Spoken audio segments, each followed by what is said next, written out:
Welcome back. We will jump right in with a presentation on facilities. I believe we're going to start with Mr. Miranda. Welcome and good morning. Are these for you, Mr. Miranda? Do we have these props for something that you're going to do? That looks interesting.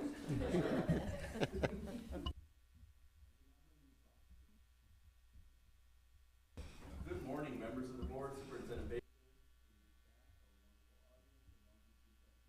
Always a pleasure to be up here on behalf of the facilities department to share these facilities updates. This one's a pretty hefty one, so there's quite a bit of information to cover. You know, traditionally, I'm up here sharing information with respect to projects we've completed, of late, perhaps things that are coming down the pipeline as well. This morning, the really true focus of the presentation is to gear up for what's next, right? So there's quite a big buildup. There's a lot of information I want to share that's just good for context. I'm going to share information with respect to some pretty major projects we anticipate jumping in on relatively soon, but really the bulk of the presentation is geared towards teeing up the timeline for Measure Q projects and implementation of Measure Q projects.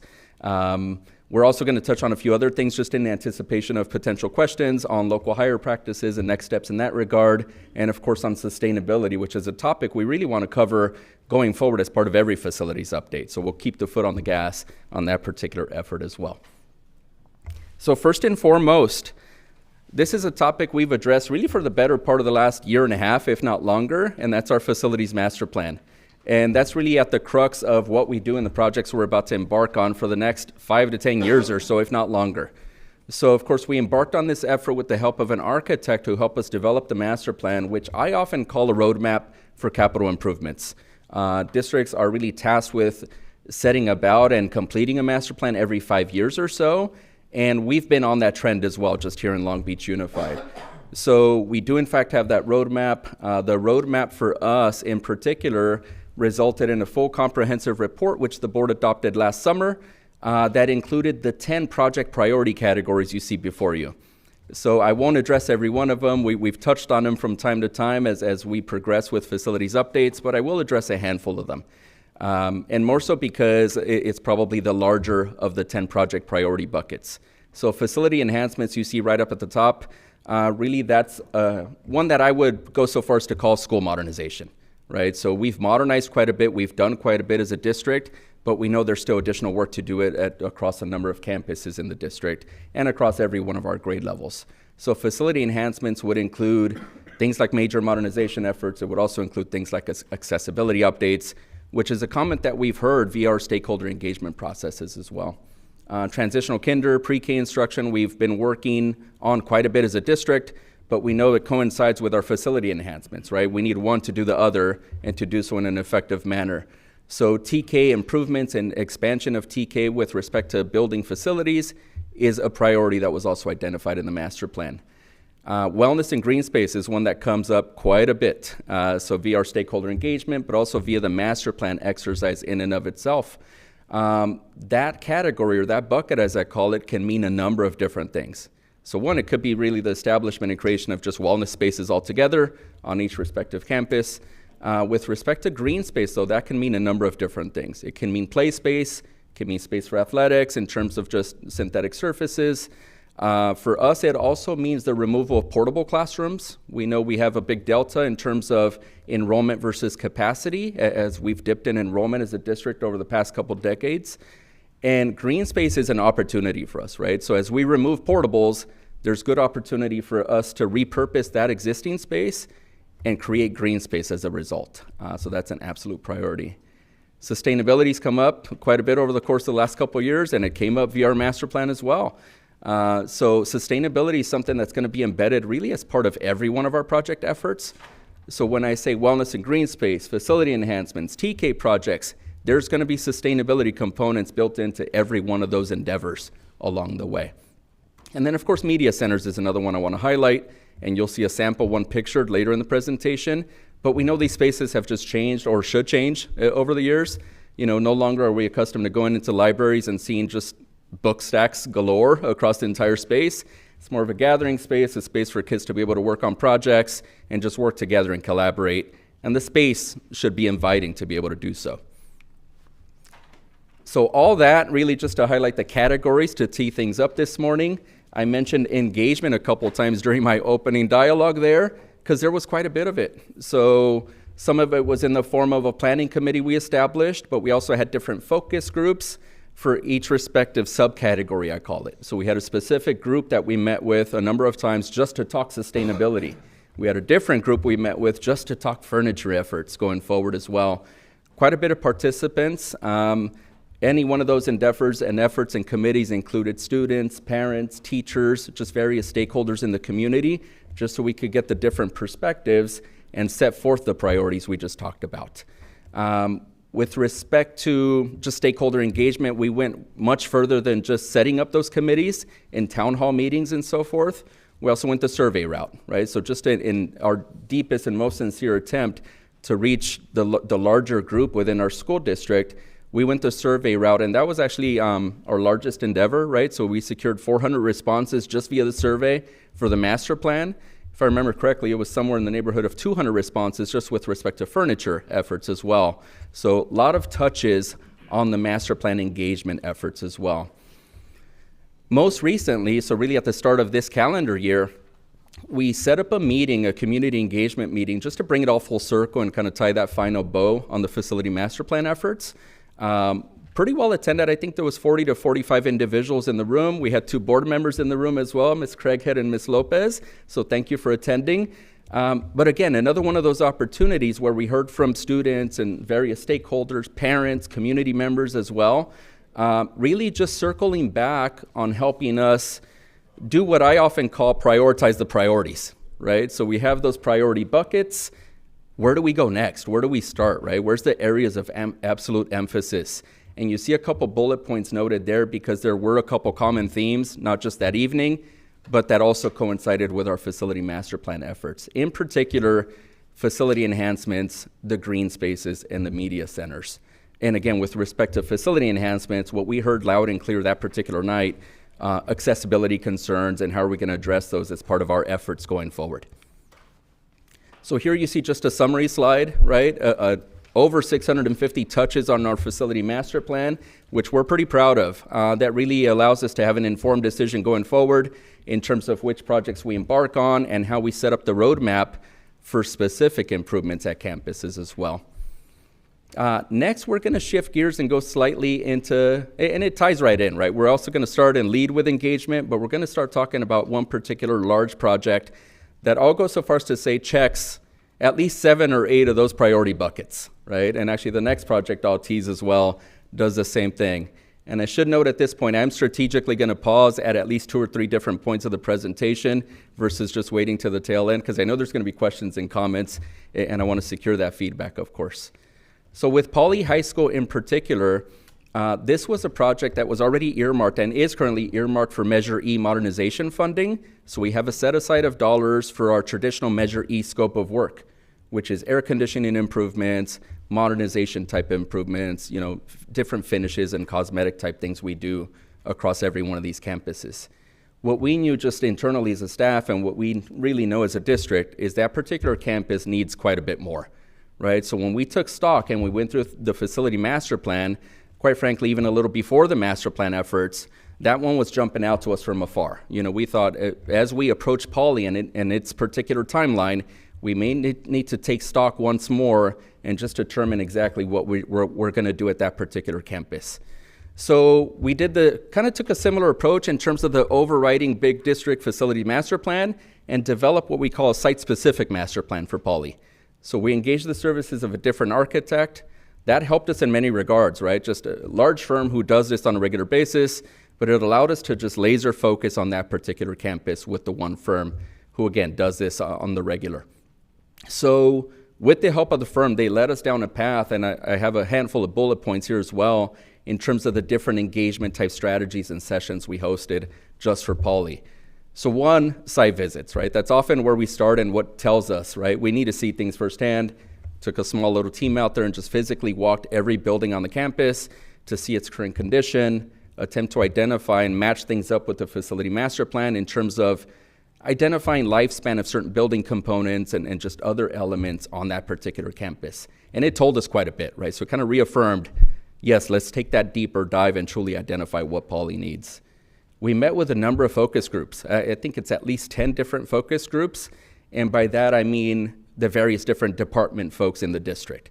So we met with the high school level office, of course, but we met with our folks in the special education department, our folks in terms of athletics, met with the school site administration team, met with the transportation department, you name it. We wanted to hear feedback specifically from all the various stakeholders, and again, just to tell us what's working and perhaps what's not working and how things should be for Poly.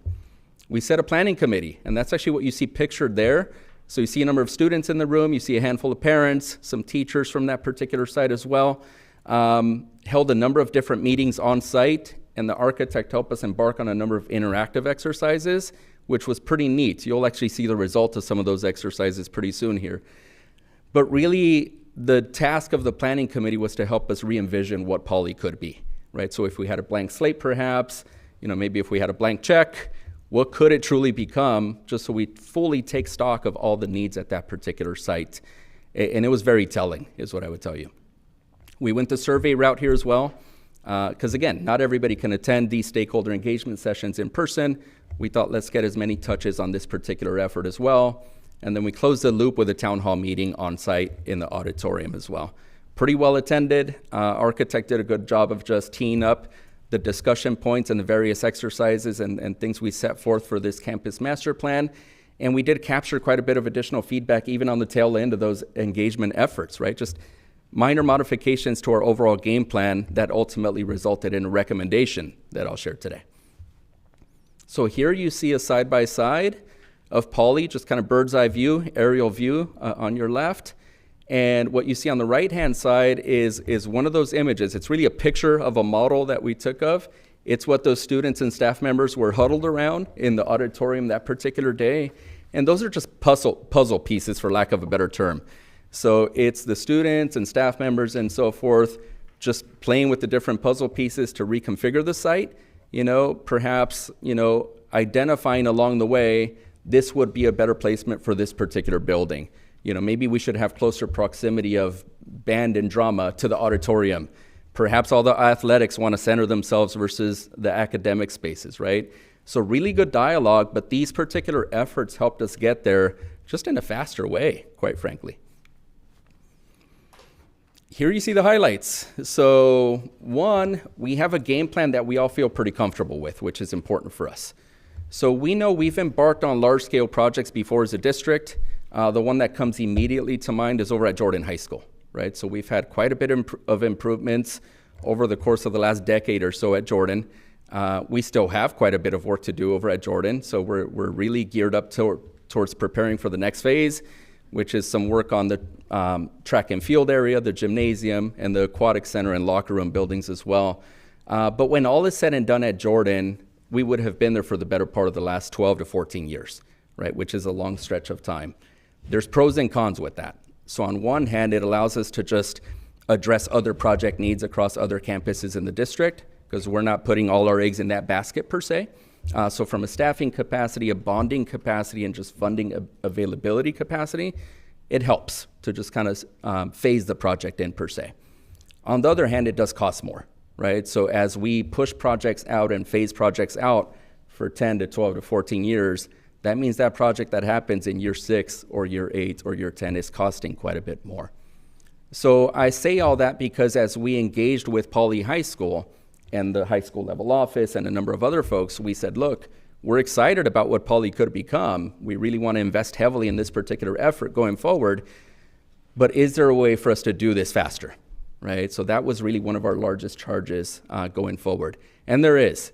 So the architect helped us develop at least half a dozen different options that we vetted out fully. Some attractive for a number of reasons, some not so attractive for a number of reasons, but really the one we landed on was a 6-year construction effort. This is one large comprehensive project that we internally are breaking up into 2 large phases. So primarily, if you could just imagine, one leaning a little more heavy on modernization and interim housing, the other leaning a little more heavy on the athletic components for this particular campus. So it's a good breakup in terms of those efforts going forward. We do intend to go as fast as we can. So with that, we're here, it's mid-March.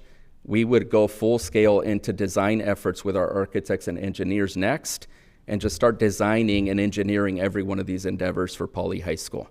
That's gonna take a good chunk of time, right, just to be done right. We know every one of our projects goes into the state architect for review and approval.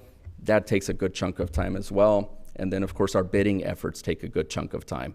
So when all is said and done, and as best as we can roadmap it, we've deemed that the earliest start point for these improvements in terms of construction efforts is late in the calendar year of 2024.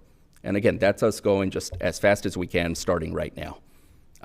So think, if you will, 6-year effort starting late in the calendar year 2024, one large project, generally broken up into 2 big phases.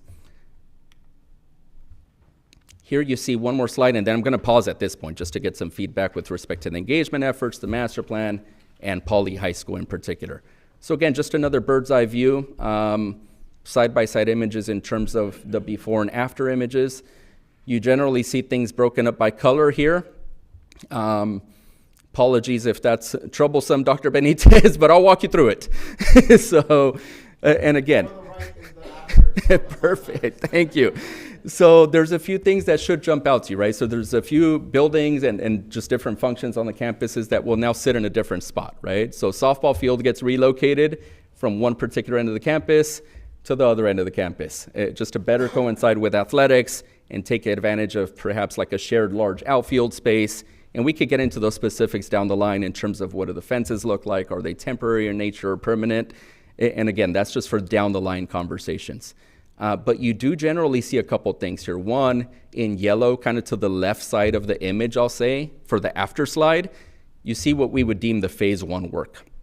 So phase 1 would entail, again, interim housing portables, because we want to go about this effort while keeping students on site and not missing out on kind of that poly effort and engagement, right? So phase 1 would include interim housing installation. It would include a building, hard to picture here, but it's kind of an L-shaped building right next to the tennis court. It's in green right now. It's labeled meds because that's going to house the medical pathway, but it's also going to double as interim housing for us because that's going to be one of the first efforts we build. We know the density is a challenge on this particular site. It's our largest enrollment for our comprehensive high schools on our smallest footprint for a comprehensive high school. So we're entertaining perhaps that's wanting to be a 2 or 3 story building. We're not limited in that regard, so that's going to be a task for us and our project architect going forward as well. And then the rest of phase 1 is primarily in yellow there, and it's major modernization efforts. So it's been a good practice of this district and our facilities team as well to really respect the architecture and the history of just campuses. This campus is rich in its tradition as well, and there's a number of historic buildings out here.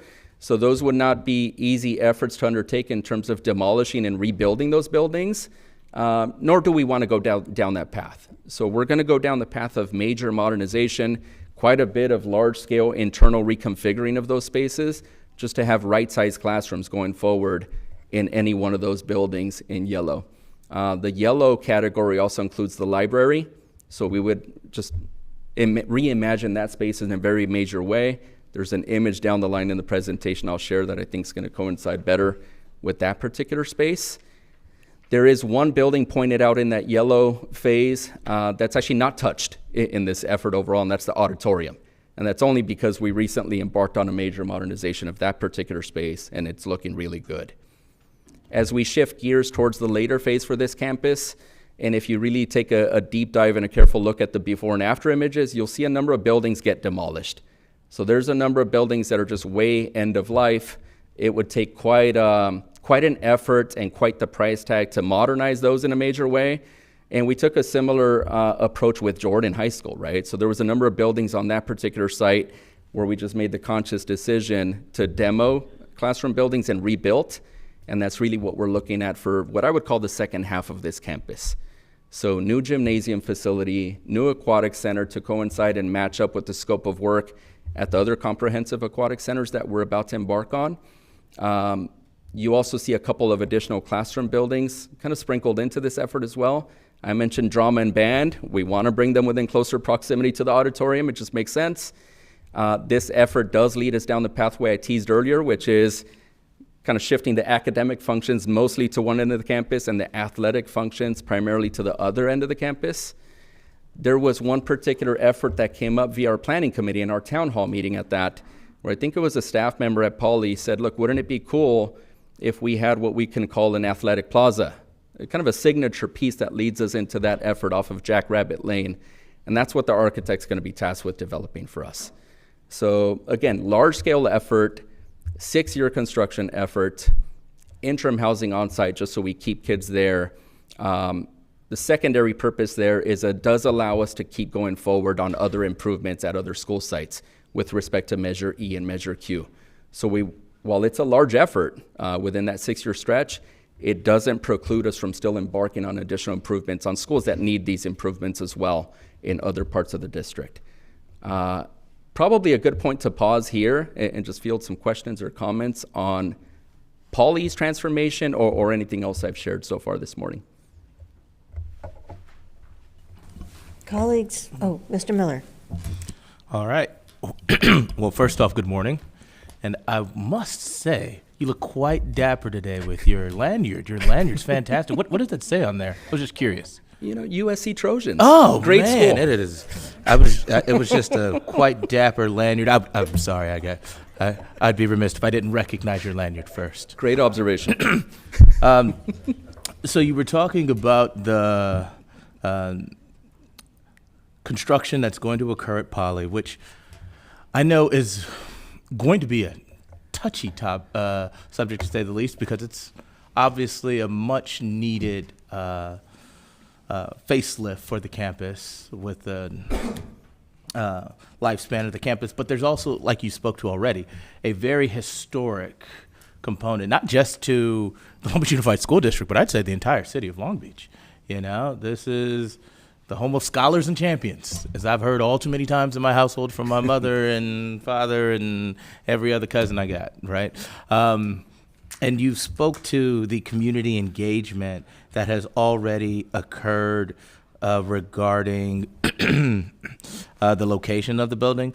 I was curious about what our processes are on keeping some of those, let's call it, monuments on campus. Can you speak to some of that? Absolutely. So I'd be happy to speak to it. Some of these points came up during our planning committee and town hall meeting efforts as well. So to your point, Mr. Miller, I'm sure those conversations are happening in other households on the regular. There was quite a bit of conversation, and it started with the historic context of these buildings, you know, because there's often buildings that are in the historic registry, but then there's buildings that are just culturally historic as well, right, and culturally relevant. The students talked about pop culture and certain things on Poly that we want to keep to as well. All of those points very important to us that we want to factor in. So what I see going forward is twofold. One, we've started those efforts, so it's already on the architect's radar that they're going to have to tread lightly and keep to the rich tradition of this particular campus and certain monuments, right? Right out the gate, they shared with us, look, we've done this before on other campuses in other districts. Sometimes it's just preserving exactly where they are. In other cases, it's really taking a monument and shifting it and incorporating it into another building effort, right? So we could see somewhat of a mixed bag going forward in terms of our strategy there. Sometimes the buildings and the codes and so forth dictate what we can do or cannot do, but we're definitely going to tread lightly and go carefully with respect to respecting those monuments on the campus. We will take a deeper dive as we go forward, right? Because this is very much a high-level overview, just building blocks to see if the fit can work. Guided us down the path of can it fit our overall program with Measure Q financially as well. I should note this, you know, Jordan's been our largest effort financially and really in terms of overall square footage to date. Poly's transformation will be north of $400 million when all said and done, right? So really taking that deep dive into this particular campus, investing heavily financially, but all the while respecting those monuments and the rich tradition of the building and its elements as well. I say all that just kind of big picture because next step would be to take that very specific deep dive on a building by building basis, right? So as we head into building 100 or 200 or 3, it's going to be a careful look at each one of those specific elements.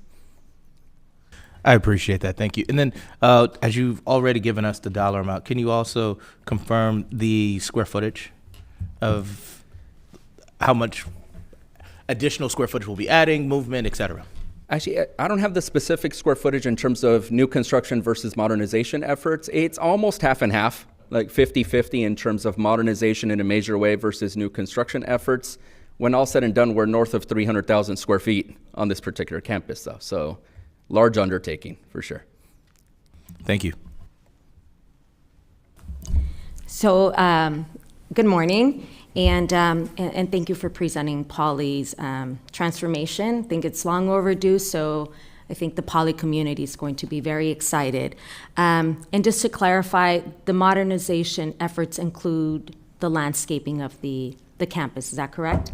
Thank you. Great points, great clarification. So what I'll add, not just does it include the modernization of landscaping and just gathering spaces on the campus as well, but it kind of teases a Measure Q rollout for other projects and other campuses as well. Because as we go into modernization efforts across any school, it's going to be that careful look at renovating landscaping also.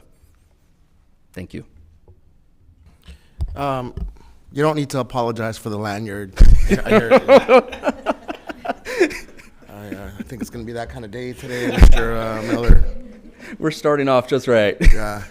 I sense that this was planned to some extent, but not going to throw anyone under the bus.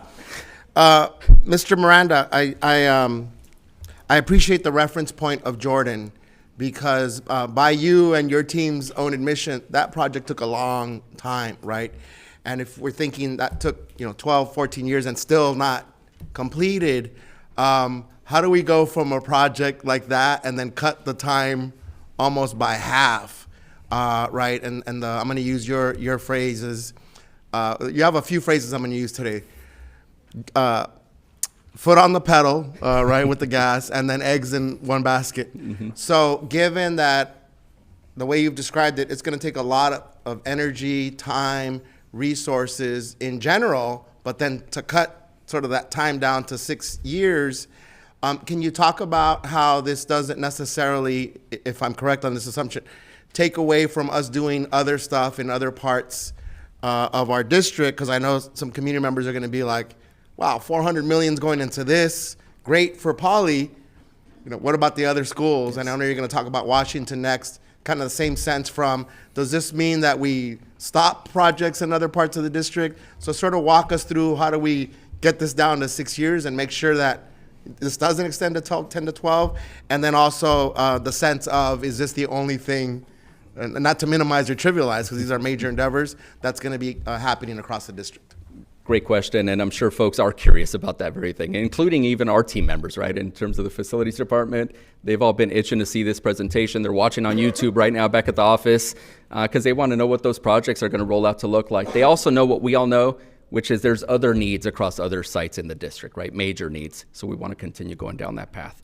So a couple points I'll hit here. One, a timing element that helps us, and it's really in our favor right now. The fact that we've coincided the Poly transformation and the master planning of this particular campus with the rollout of the Measure Q implementation plan is really what bodes very well for us, right? So it's not like we're being reactive. We're incorporating this particular large-scale effort into the plan and the development of the plan in and of itself, right? So we can specifically see what happens in year 1 versus year 6 versus year 12 of the program, and we can factor that in accordingly.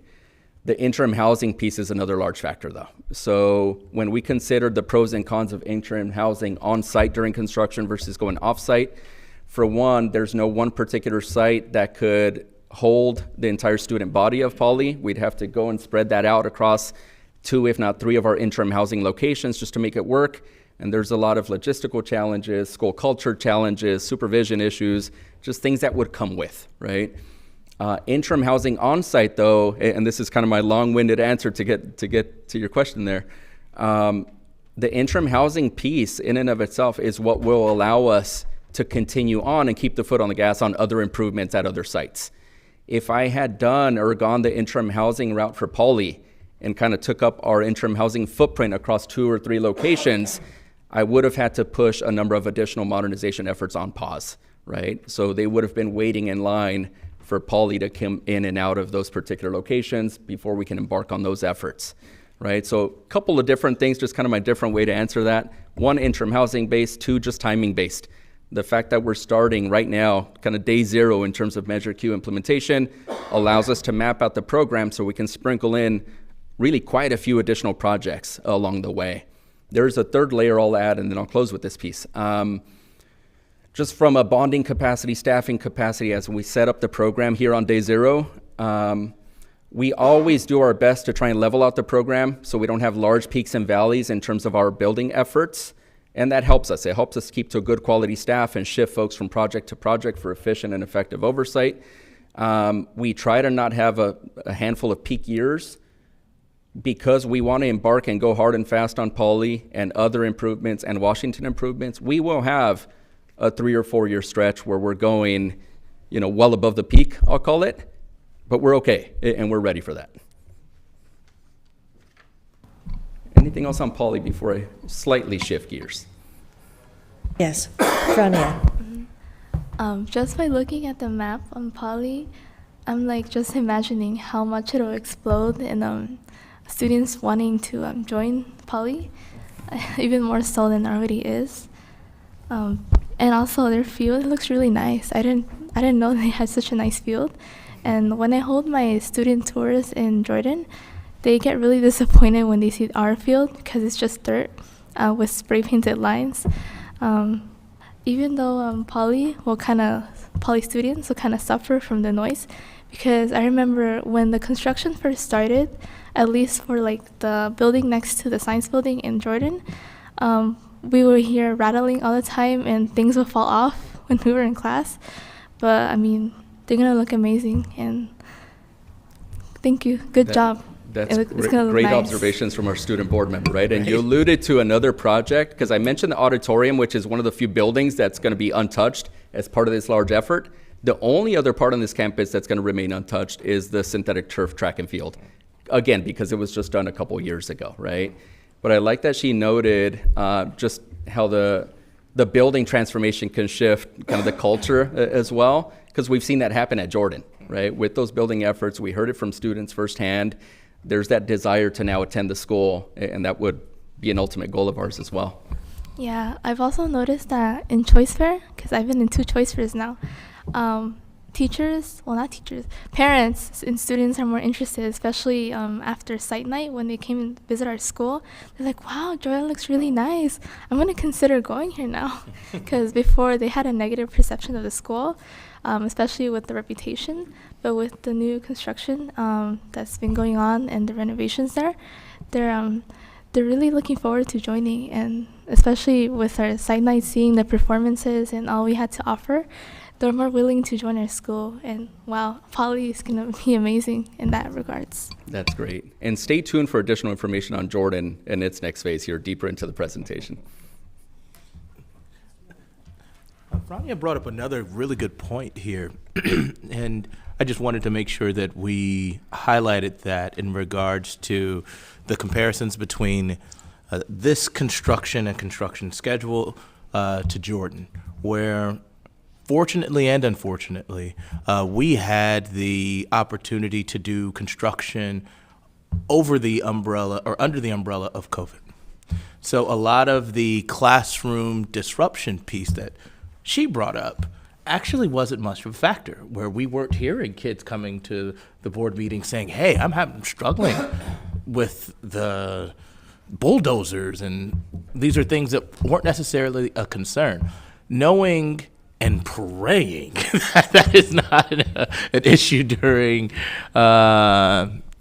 the poly construction, I would be remiss if I didn't emphasize the importance of putting together some form of transitional classroom program around not only the interim housing piece, but how we'll also take efforts to reduce noise and disruption on the campus, and making sure that we have a very transparent plan, not only with the parents, but with the number of programs and facilities that will be used on the campus. It's a great point, right? So there's those benefits of keeping students on site, keeping the pedal to the metal and so forth, yet construction is disruptive by its nature, right? So we know that's kind of a necessary evil that we deal with. as part of these next steps and endeavors, we'll work closely with Dr. Camarino and other folks at the high school level office just to help us develop what that specific plan looks like for the campus during construction, during each particular phase, right? Where do kids gather? What open spaces are we keeping? What's the transition from one building to the next, just to make sure we have safe path of travel? Are there things we look at on the construction side of the house, perhaps things that we've never looked at before in terms of like sound walls and things of that sort, just to help us going forward as well. Mm-hmm. Great. All right, let's shift to another major project. And you're going to see a few elements in this particular design going forward that are going to be very close matches to what we just described for Poly, because there's very similar circumstances on this particular campus. And just note, I'll pause again after these particular slides, and then I think that's going to allow us to just power through the rest of the presentation. But with respect to Washington Middle School, again, sought out the services of an architectural firm to help us with a site-specific master plan for this site. In many cases, the studies they embarked on also validated many things we knew, which is this particular campus is impacted. It's also in need of much more than just a traditional Measure E modernization, and now's the time for us to go and do this, right? So took stock, met with the firm, had a number of site visits, engaged with a number of different folks just to get us to this ultimate game plan that I'm going to share this morning. With respect to timing going forward for this particular project, similar start date for what I shared with Polly, because we want to go hard and fast into design, state architect approvals, bidding process, and so forth before we start construction, which I would also anticipate is late in the calendar year of 2024.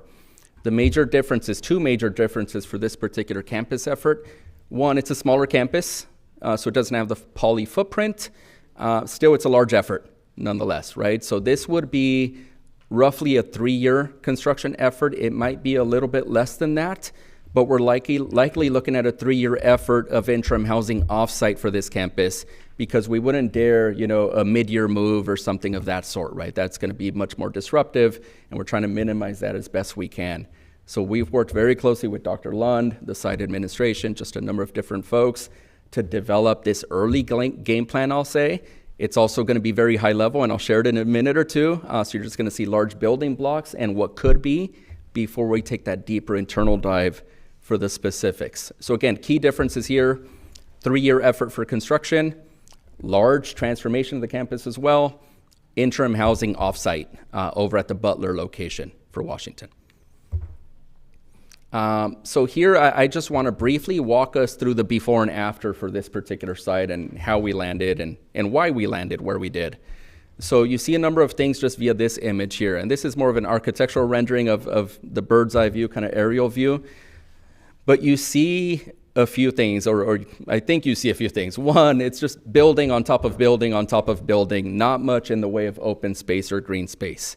They have one primary field that's used quite heavily for soccer and other athletics, but not much else. Not much in the way of blacktop or play space in that regard as well. But even internally, just those nooks and crannies between buildings present security and campus safety challenges, just in terms of line of sight or lack thereof. Gathering spaces for lunch and just outdoor spaces for students to gather in general are really lacking on this particular campus. And then we have a small little staff parking lot, not right-sized for the staff out there, and also a major challenge because we're just so dense out here in this particular neighborhood. So we had the architect embark on a density study, for lack of a better word, comparing Washington Middle School to all of our other middle schools and K-8s in the district. They also compared us to a few other client districts that they're working with right at that very moment. And of course, Washington came out on top in a bad way, right? So it showed that it is, in fact, the most impacted in terms of density, not just in terms of building footprints, overall acreage for the campus, which is just 5.1 acres. So it's just small, right? To be able to house 1,100 students on this particular site within 5.1 acres is a major challenge if we were to keep to this building structure, right? So that leads us to the shift, right, and the recommendation going forward. So you see Mr. Rising pictured there with a number of other facility staff members.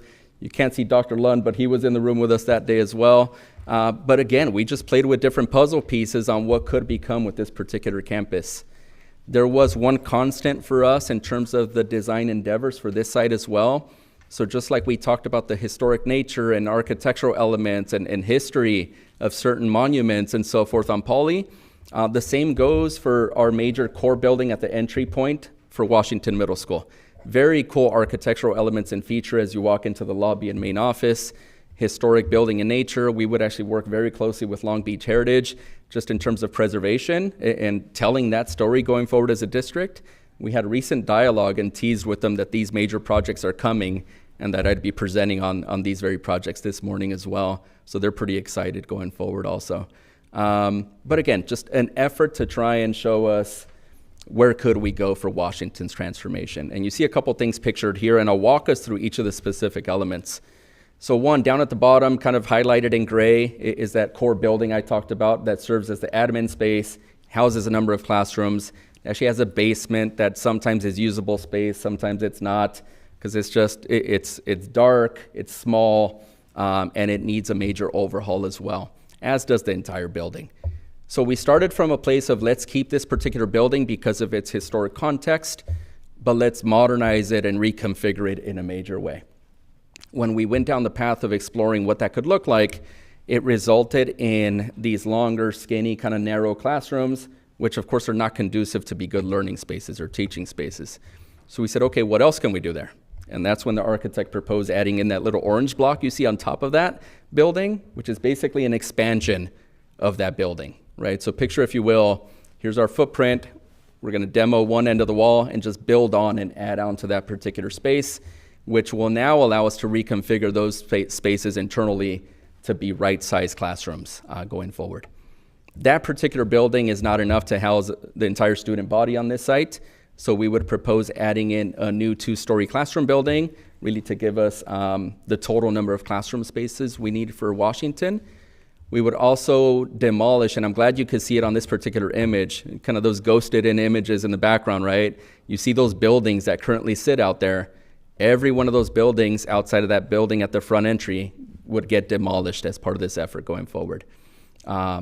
So it would allow us to build a new gym. We'd build a new, what we call cafetorium space, which kind of doubles as auditorium/cafeteria space just for overall gatherings for the campus.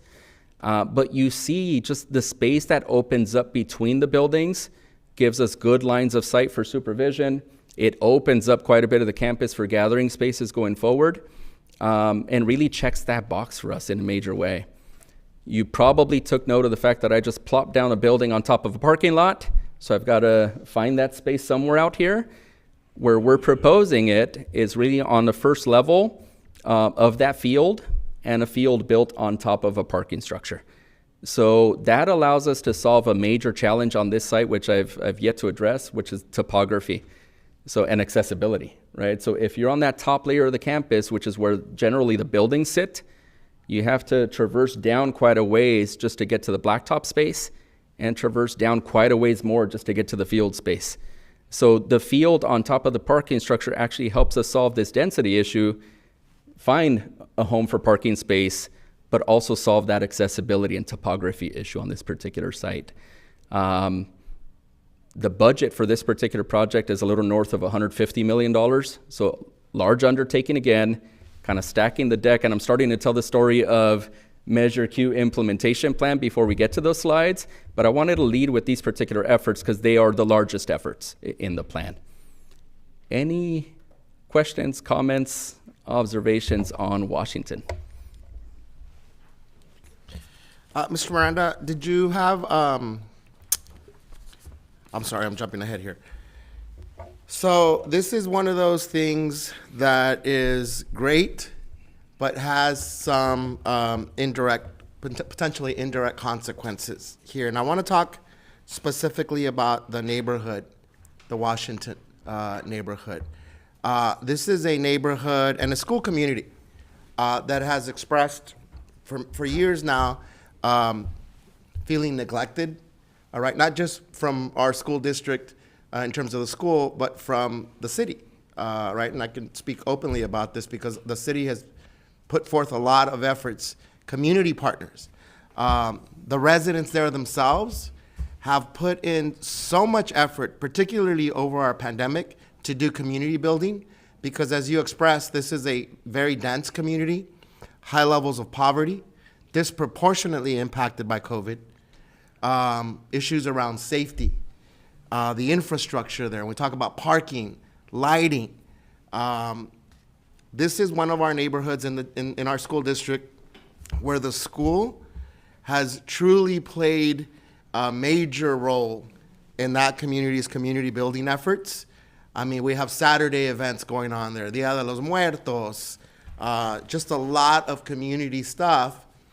I would dare to say, because this is, if not the only, one of the only safe places in that community and in that neighborhood. We have small grassroots organizations doing basketball and books and buckets, right? Habitat for Humanity is there. Just a lot of community building. And I worry that this is a wonderful thing for that community, but what the impact is of having perhaps the jewel of that community closed, right, for a significant amount of time. So as you're speaking to the community engagement efforts, sort of for other projects, I think this is an opportunity for us to do as much as we can with the city, with community partners, with those residents, to make sure that that part of the community doesn't just go dark. And I'm thinking that community did so much work around safe routes to school, just a very all hands on board community cleanup efforts, graffiti abatement. And I worry having a big chunk of that school either being fenced off or dark, children being bussed out, and literally no activity. You know, and I'm not minimizing construction, but that's a whole different set of activity. I really genuinely worry about that community. I'm thinking of Washington Neighborhood Association, all the stuff that they do where they leverage the school space. And quite frankly, school staff, right, there has been super supportive of that. So I know you're aware, Mr. Miranda, we talked about this, Dr. Lund and I have talked about this. You're aware of how important that school and the individuals that are on that school play in that community, and just how we can make sure that we front end and work with our city. You know, we always talk about, hey, let's work together on stuff, because I do worry that for a period of 3 years, possibly, that community is not going to have something that they've really leveraged, and it's going to have a huge disproportional impact on every aspect of that neighborhood's life, basically, because life has really been built around what that school has offered and what that school community has offered. I mean, everything from, I'm just going to throw a laundry list at you. Offering space, all right? Just, there isn't going to be any other space, all right, for community members. We all know this, just the energy and the life that's brought to a community when students are walking back and forth from school, from after school programs. That's going to be missing from that community. And this is a community where they have nightly shootings, all right? That Washington Neighborhood Association posts every day where they have pickups in the alleys, right? An informal economy that has its pros and cons in that community. So I worry a lot for that community, because this is a huge, tremendous blessing for that school community, but it's gonna have a whole series of disproportionately potentially negative impacts. So just throwing it out there, Mr. Mann. I know that you're aware, but I think that this community could get caught off guard if, 2024, school's closed, and then there is going to be no interim housing there, so no students are going to be there, and then what that does for all the community building efforts. I said a lot there, but that's something that I know Mr. Miller is very familiar with that. So not a solution for today, Mr. Miranda, but just any thoughts from your end on how we can do the community engagement piece there differently? Yeah, so just a few initial thoughts from me. And I like the way you framed it, because it's going to be great for this community and the students and staff going forward when all said and done and we finish the project effort. But again, it's kind of that necessary evil in terms of disruption for the next 3 years, major disruption to the community at large, right? So one, we've already started some dialogue via the school Principal Williams to reach out to the neighborhood association and start some early dialogue in that regard. One, we want to give them a sneak peek at the project as well, just to generate some excitement in terms of what we're about to embark on, but we want to open up that conversation sooner than later.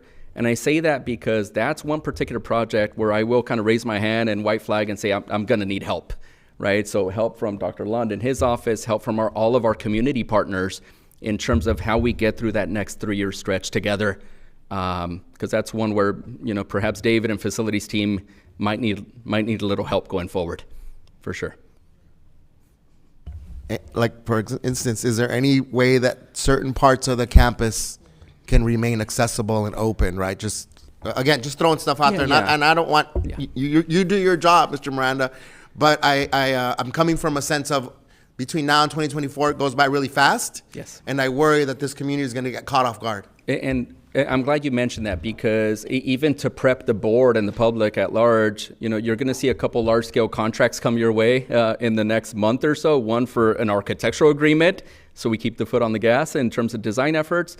But this might be one of those projects where we engage the services of our builder much earlier, so we can engage in that dialogue and talk about all the challenges and really unique challenges of this particular project.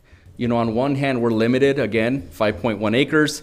It probably behooves the builder to have access to the entirety of that parcel, to just keep to that schedule, right? Because it is a fairly aggressive schedule to execute on that much building square footage in that short amount of time. On the other hand, I wouldn't rule that out just yet in terms of, is it even remotely feasible to open the field, as an example, a little earlier than that 3-year stretch? Maybe. But for us, in terms of next immediate steps, starting that dialogue, perhaps getting our builder on board much earlier than we typically do, just to gauge the feasibility. Well, I'm glad you brought that part up, because as I'm looking at this map, I'm thinking, well, the corner, it's just an existing parking lot, but we have that cafetorium planned, and that's a very good community space. And it's on the corner, so when you're thinking of construction, fencing, and that kind of thing, that wouldn't be out of the realm of possibility to fence that part off. If we could prioritize that one upper corner, at least the community wouldn't have to wait as long to use that facility. But in the spirit of what's already been shared, just food for thought. And it's good for us to look at. And where there is that remote possibility, it's on one of the ends, right? It's never right at the center of construction. Maybe it's that corner, maybe it's another corner as well. Perfect. All right. Any last notes on Washington before I shift gears? All right, I think we're good here. All right, so this particular slide speaks to considerations. I'd go so far as to say perhaps even constraints, but we strategically started again with some of our larger scale efforts, right? So because those in and of themselves are constraints also, even though they're excellent projects going forward, we are going to be limited with respect to the projects we can roll out in the bond going forward. And I don't mean that to say we're not embarking on improvements at all those sites, because you'll see the timeline at the tail end of the presentation, but it's a limitation for sure, right? Even if it's a small one at that. So considerations for us as we developed this particular timeline, and as you can imagine, we probably had at least a dozen, if not more, different options. We whiteboarded over in one of our conference rooms and facilities. We met with a number of different players on the team just as we embarked on that particular effort as well. Tying in those comments and feedback with respect to the timelines for Washington and Poly, gauging the needs of every particular site, and revisiting the facility master plan that was done, and completed just last summer. But engaging in conversation, deep conversation with our maintenance side of the house and operations side of the house as well, just to gauge, what does work order history look like for this site? Is there one particular or 5 particular sites that are perhaps in more dire straits from an infrastructure perspective as compared to others? And we factored all of those things into our timeline that I'm going to share in just a few slides. Interim housing availability, I started speaking to earlier, but that was a major consideration going forward. So again, in the case of Poly, it led us down the path of let's keep them on site so it doesn't impact other improvements down the line in our timeline. With respect to Washington, we do have Butler, which is not too far down the road. and that school can fit the entire student body within one location. It has served as an interim housing site for us already.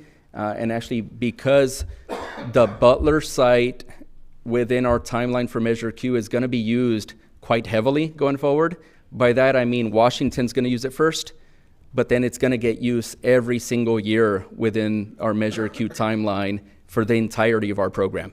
So our efforts really over the next year and a half is to get into that site, perhaps even do a mini modernization, right? So that the kids have a good experience while they're on our interim housing facility. And this is dialogue we've started having with our maintenance side of the house, our operations side of the house just days ago, right? So the wheels are spinning. We're starting to think, how do we prep in a good way for these projects that are coming our way?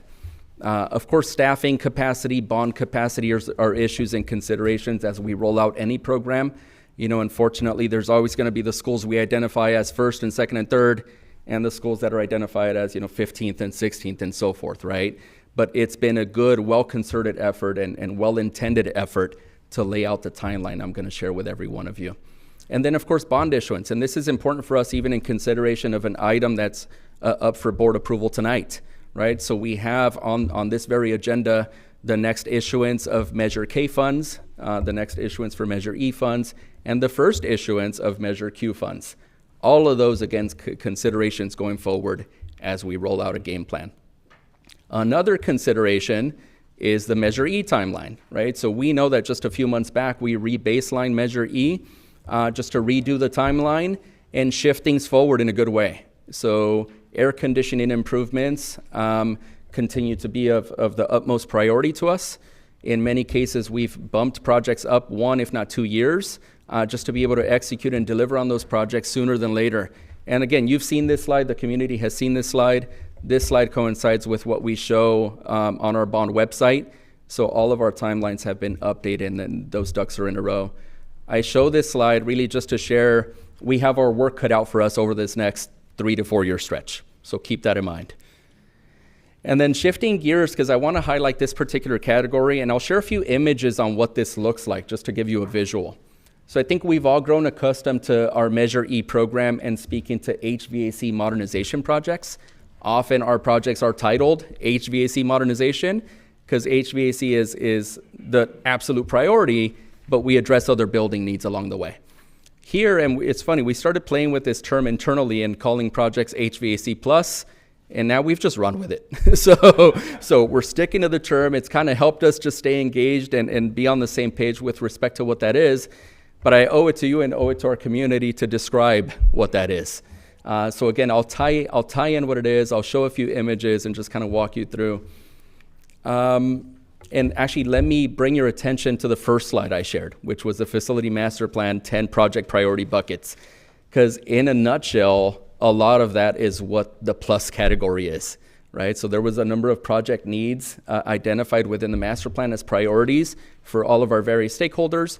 Now our effort going forward as we go into a school modernization effort is to add in that plus layer, which is those other priority needs. And here, so this is Whittier, where we're showing a before and after image. And this is directly pulled from the master plan. So it's not a project that's been designed in this fashion just yet, but it's a sample project, right? So if I would draw your attention to just the number of portables on this particular campus, Whittier is also a school that's declined in enrollment over the years, and they don't need every one of those portables. Me and Mr. Moskovitz actually walked this site a few months back, and we started identifying, at an early phase, actually a phase we're embarking on now, some portable removal already. But the next phase of our efforts with Measure Q would be, what can that space become? And here you start to see one example in the way of a lot of green space, right? So field space, open space for kids to just gather and run around. Reflective paint on the outdoor basketball courts. You may see that from time to time at different facilities or parks or private facilities, but we're starting to see more of that trend for school districts as well. And it just looks good. It looks really good year round as well. Next plus example is Riley. And again, just pulled from the master plan, not a project that's advanced in any meaningful way in terms of design efforts, but a good concept. So here, if I draw your attention just to kind of that lower left-hand side of the image, you see an existing building that houses kindergarten rooms. If you look down below at that particular part of the image as well, you see we did not, or we would not propose adding square footage. Rather, we would reconfigure existing square footage on this particular site to address transitional kinder needs, right? So just the sheer reconfiguring of existing space, we think we can embark on across several campuses in the district. And by that, I mean making those TK spaces look a whole lot closer to kinder spaces, right? Good proximity to age-appropriate play space, age-appropriate restrooms. You see also kind of in that bottom corner of the image, we proposed adding in a parking drop-off, right? Because again, these are the smaller kiddos. They're likely going to be handheld onto the campus. We need spaces and need to find spaces as best we can on several campuses going forward to execute that. Another very cool example, and this is the one that Ms. Lopez drew attention to earlier, because again, yes, we are going to take a good concerted effort in terms of addressing landscaping as part of our modernization efforts. We would be looking at interior landscaping via quads and courtyards and things of that sort, just spaces to and from buildings, but we would also be looking outside of our fence line, right? So this particular example is actually a project that's going to be underway this summer over at Keller. So at Keller, currently we're under construction and making good progress on a new locker room building for the campus. Part of those efforts entail a landscaping reimagining, right? So we know there's several campuses where we have the large turf lawns outside of our fence line. They're not true play spaces because they're not inside of our fence line for our students. But we also know that there's been a good concerted effort on sustainability, drought-tolerant landscaping. We're very limited in our ability to water on a regular basis. So everything's just kind of coinciding and aligning in a good way with respect to re-envisioning what landscaping could look like. And that's an architectural rendering for Keller, but we can envision certain elements like that going forward across many sites. These are the examples I wanted to kind of bring up for our student board member, right? Because these are Jordan. So at Jordan, we see a career tech space that's in high use, day in and day out.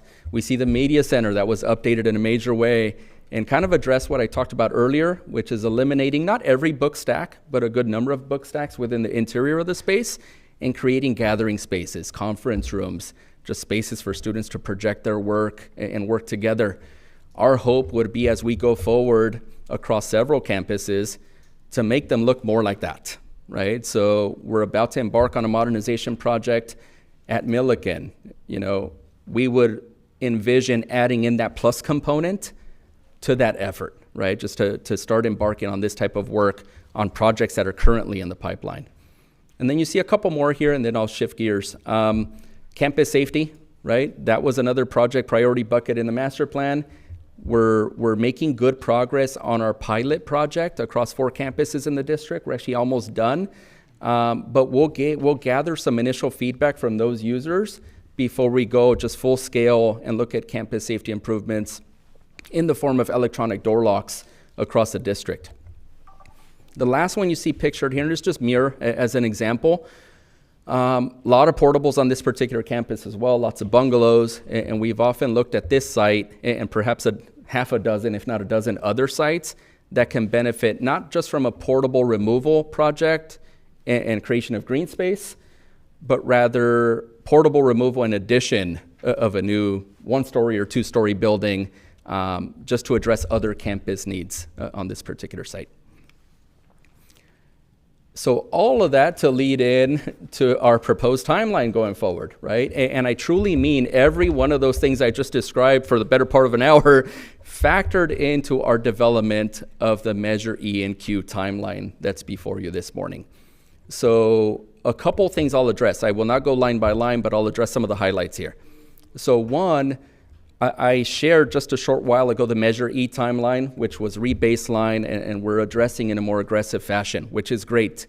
But that's really going to keep us, working hard and fast for the next couple of years. So for us, what we envision is something that's just kind of set itself up timing-wise. One, we're going hard and fast on those projects. We're going to start going hard and fast on design efforts for Measure Q projects. But again, those take a few years to reach construction status. So we're thinking, what else can we embark on in terms of Measure Q sooner than later? We don't want to wait a couple years before we, first stamp a project Measure Q funded. And our constituents, our community members are expecting that, right? what have you done in terms of Measure Q early on in the program? So for us, the thinking was, look, let's go and address other project needs within the master plan that do not require that long buildup, that large runway. So we're looking at really continuing on with these large-scale efforts in terms of camera installation across all of our campuses. You see it identified early in the program, really starting next year. Electronic door locks is something I just highlighted a short while ago. That's another one of those project efforts that's large in scale, but it does not require large buildup on the front end. So we want to go and just go to town on those efforts. Washington and Poly are noted there for reference, and you see Washington should be noted for the course of 3 years, Poly for 6 years, but then you see another project with respect to sustainability, right? So we know within a short time span, we can develop plans and work with our partners to develop the next phase of solar efforts for our program. And we've identified 15, if not 16 sites that are well suited for that type of project going forward as well. So there you see it slated for 24-25 school year. The other piece you'll see here is a number of Measure E sites that take place over the next 2, 3, 4 year stretch where we've added in the plus layer, right? So look at schools like Henry and Hoover and Carver and so forth. Those are Measure E funded modernizations, but we're engaging in the services of an architect and a builder. We don't want to circle back and disrupt the school a second or third time. We're thinking, let's add in those plus components I just highlighted as part of those efforts, right? And it may vary and differ from site to site. We may encounter a school site that already has a good sized play field. Maybe they don't need additional green space just yet. We may encounter one that has 0 green space, and we'll address that along the way as well. The other piece I want to highlight here is probably right around that midpoint of what we call page 1 of the implementation plan, which is before you. You start to see that sprinkling in of a number of additional large-scale projects, large-scale modernization efforts in particular, right? So you see schools like Lincoln and Adams and so forth start to show up right around that point in the schedule.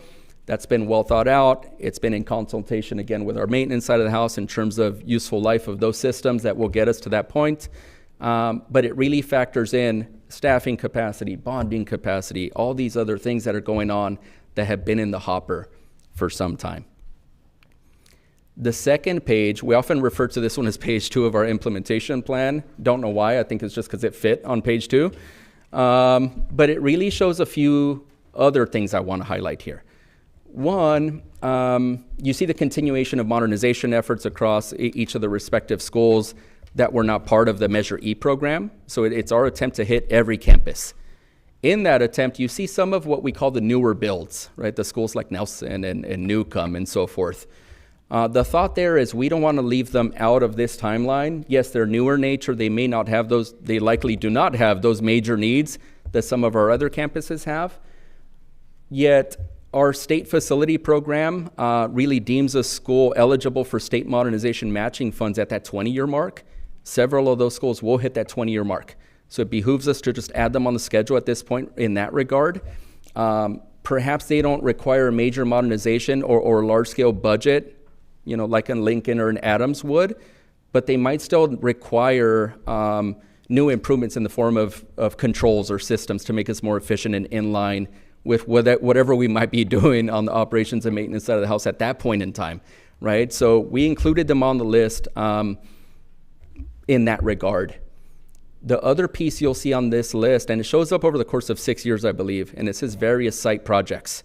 So this is our attempt to just have a placeholder built in here to circle back to a number of schools that we recently completed in Measure E, right? So schools like Cubberley and Muir and Prisk and just a host of others that will require some of those plus components, I'll call it, right? So yes, we've addressed HVAC and modernization now, but those schools likely still need green space or campus safety improvements or media center updates and so forth.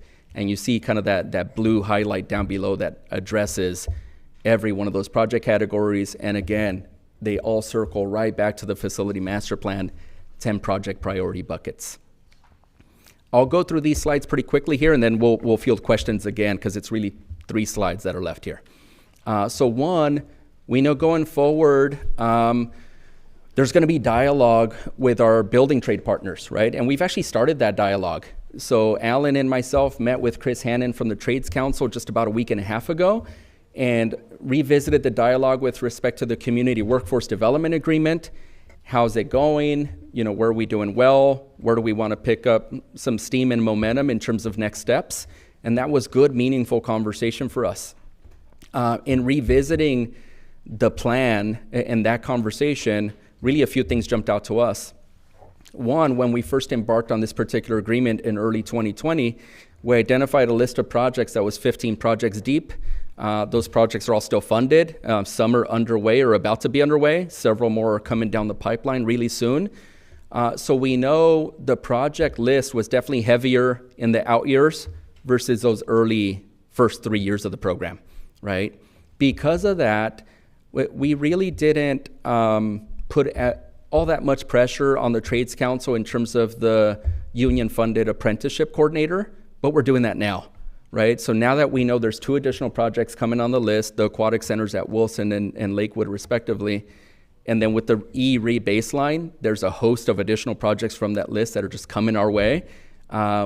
We want to revisit that conversation and just go sooner than later and connect those dots and bring that coordinator on board just to expose kids to these potential pathways that are out there, these programs that are out there, right? Trades Council is still very committed to hitting every one of these metrics we identified and goals we identified in our CWDA. And we know they're committed and interested in an extension of the CWDA going forward as well. So for us, what we shared at that particular meeting is we are as well, yet this is step 1 before we have the conversation in step 2, right? First, we needed to develop a comprehensive Measure Q project list before we have that next conversation in terms of what an extension could look like for that program. I've referenced the list a number of times. This is the list, right? So there's 15 projects. The one that's in construction today is Jordan Phase 2B, which is the new building addition for that particular campus. It also includes a new courtyard with shade structures and just gathering space for the site. Wilson and Lakewood Aquatic Centers are next, and they're scheduled to start just in a few months here. And then you see a number of modernization projects and athletic projects listed, several of which will happen within the course of the next 2 to 3 years. So we're really excited about that project list as well. And then our last slide speaks to sustainability. So I promised this morning, and I've promised before, that I want to make sure I address as part of these facilities updates our sustainability efforts. So Alan is taking lead from a district standpoint in terms of sustainability stewardship, and for good reason. A number of these departments work under Alan's leadership, right? So he not only oversees the building program, but he also has transportation, maintenance, operations, and other functions under his belt. Every one of those project departments will be impacted by our sustainability efforts going forward in a good way, right? So we've done quite a bit in this regard. We had quite a bit of engagement with student leaders across the district and just other stakeholders in the district, which led us to an adoption of a new energy policy. We're all excited about that. Most recently, we brought on board a sustainability consultant to help us develop a comprehensive sustainability plan. Over the course of the next 6 months, that's what they'll be doing. So again, meeting with folks, setting up focus groups, several of which are well underway. Our department's meeting with those particular folks later this afternoon. So we know that those events are being calendared just to take stock, gather input, gather data, and just identify where we are and where we could go in the coming months and coming years. They're on board with us. Their particular contract is for 1.5 years. That first 6 months, it roughly will be for the development of the plan, and that following year would be for implementation, early implementation of the plan. Their particular agreement also calls out that they would set forth a recommendation for us as a district going forward, so we don't lose sight of sustainability in year 2 or year 5 or year 10, right? So it could be in the form of a staffing recommendation or a consulting recommendation. We've yet to see what that looks like, and it's a little early in the game for them to make that recommendation, but they will before their contract expires as well. So ton of work on sustainability, ton of work I just identified in the Measure Q implementation plan. It probably jumps out to you, because it does to us every time, that next 4-year stretch or so is going to be a massive lift. We're excited about it. I know I often do this, and I probably did it again, where I oversimplify these massive efforts. And that's a goal of mine, of course, right? But we're excited. It's these large efforts are what draw us to the Long Beach Unified Building Program. We know those needs are out there, and these schools are going to be improved in a major way. And we're just excited to start rolling out Measure Q and continue on with Measure E. With that, I can field questions. Okay, we'll start with Mr. Miller. Well, you already teed up one of my bigger questions, because you're absolutely right. I'm really excited about the upgrading of a number of our facilities. Obviously, 2 of the larger projects are in my district, and so $650 million? hey, man, but all things considered, these are 2 campuses, 2 historic campuses that are in some of our most promised neighborhoods, to say the least. So this is exciting stuff. All things considered, when we're talking about the amount of construction going on at one point in time, I'd be remiss if I didn't also ask the question around the infrastructure to support your team in these efforts. And so can you speak to that? Because I would imagine that it's not just you and Alan on a daily basis. Far from. Alan and I often say the same thing, which is we don't do the work, right? We're up here, we're the face of the program perhaps, but it's all the folks at the project management level, construction management level that are taking on the heavy lift, right? A challenge of ours, and I won't kind of boo-hoo it, right, is staffing. So we're often competing with folks in other districts and other building program efforts that kind of neighbor us, just other school districts and college districts, but also the private sector, right? So all of us are after the right talent, retaining the right talent. We have an excellent team on the facility side of the house. So team members that have been ingrained in our culture in Long Beach Unified, they've executed and delivered on project after project, modernization effort based, athletic based as well. So I feel really good and geared up to be able to take it on. We did staff up recently. So we've brought on board additional program management, construction management staff. So we feel ready in terms of kind of that staffing infrastructure to take on this work that's coming our way. If you had to put a percentage to it, how much beefing up staffing wise do you think you guys have done? Say 20%. No? Oh, yes. Is it possible to get a timeline that includes all of the other schools that are not listed, like McKinley or Longfellow, Hudson? Would it be possible to get something that shows where those schools fell or will fall in the future? Absolutely. Thank you. And to your point, so when all is said and done, every school in the district would have either been addressed as part of the Measure E program or the Measure Q program, in some cases both, right? But often via these presentations, we highlight things that we recently completed and go back maybe 1 year and talk quite a bit about projects that are coming down the pipeline in the next immediate 2 to 3 years. But we do have a comprehensive list that shows the entirety of the program, right? Several of those schools have been addressed and updated, but we can show them on a timeline. Thank you, Ms. Craighead. So just 2 thoughts, Mr. Miranda. One on the sustainability effort. So it is pretty easy for us as a board because we don't have like a weekly facilities update to lose sight of all the stuff that's going on beyond like the major projects, right? So especially if you expressed it, sustainability will be weaved through many projects. I am looking forward to figuring out what's the best way for your team to kind of share with the board where we're at once this consultant gets brought on board. Because as you referenced, we did pass an energy policy. Communities looking and hearing, and sometimes maybe 6 months will go by, and just because we're not hearing about the work doesn't mean that it's not happening. So looking forward to sort of just keeping updated on our sustainability efforts. One, because it's a good thing, and it's weaved into our FMP, Facilities Master Plan, Mr. Miller, but also because we passed a policy, right? And that's one of the things that I've shared with Dr. Baker and the team. When we pass resolutions or policies, I think it's good to sort of keep bringing back ELO. That was maybe a year ago that we had that conversation. So I really appreciated hearing, okay, here's what it looks like right now, whether it's contracts with the YMCA, after school programming, et cetera. So looking forward to what's to come on the sustainability. Other big exciting piece for me is I'm glad to hear that we are continuing conversations with our labor partners around our community workforce development agreement. That seems like, was it 4 years ago, Alan, 3 years ago?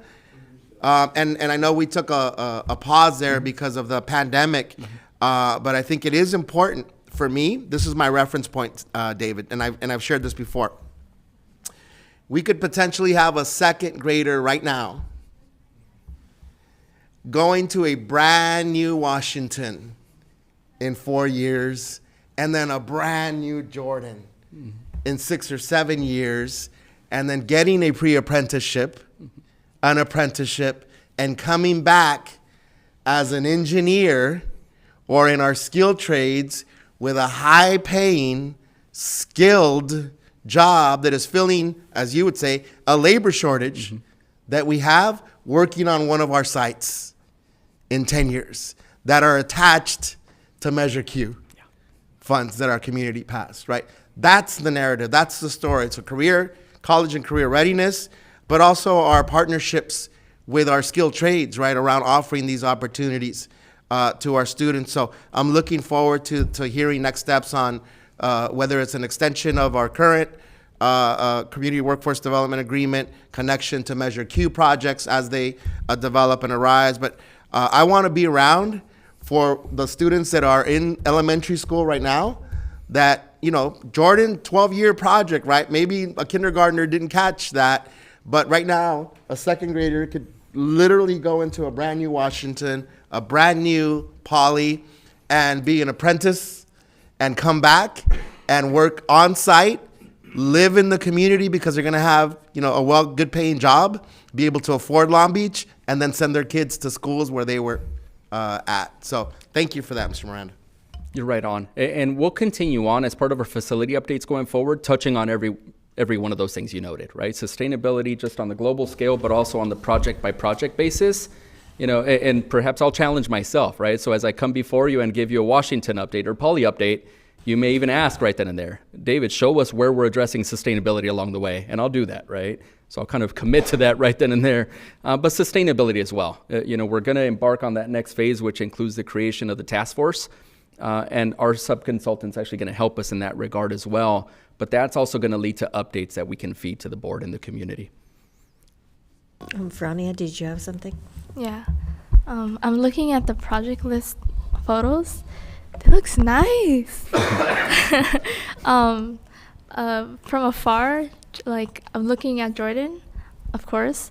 It looks really good. Like if you squint and then close an eye, it looks kind of like a university, a CSULB. And if you close the other eye, it looks exactly like it. Yeah. And the aquatic center looks really nice at Lakewood. Yeah, everything looks really good. I wish I was around to actually see it. But I mean, the good thing is that it'll always be there, especially for future generations.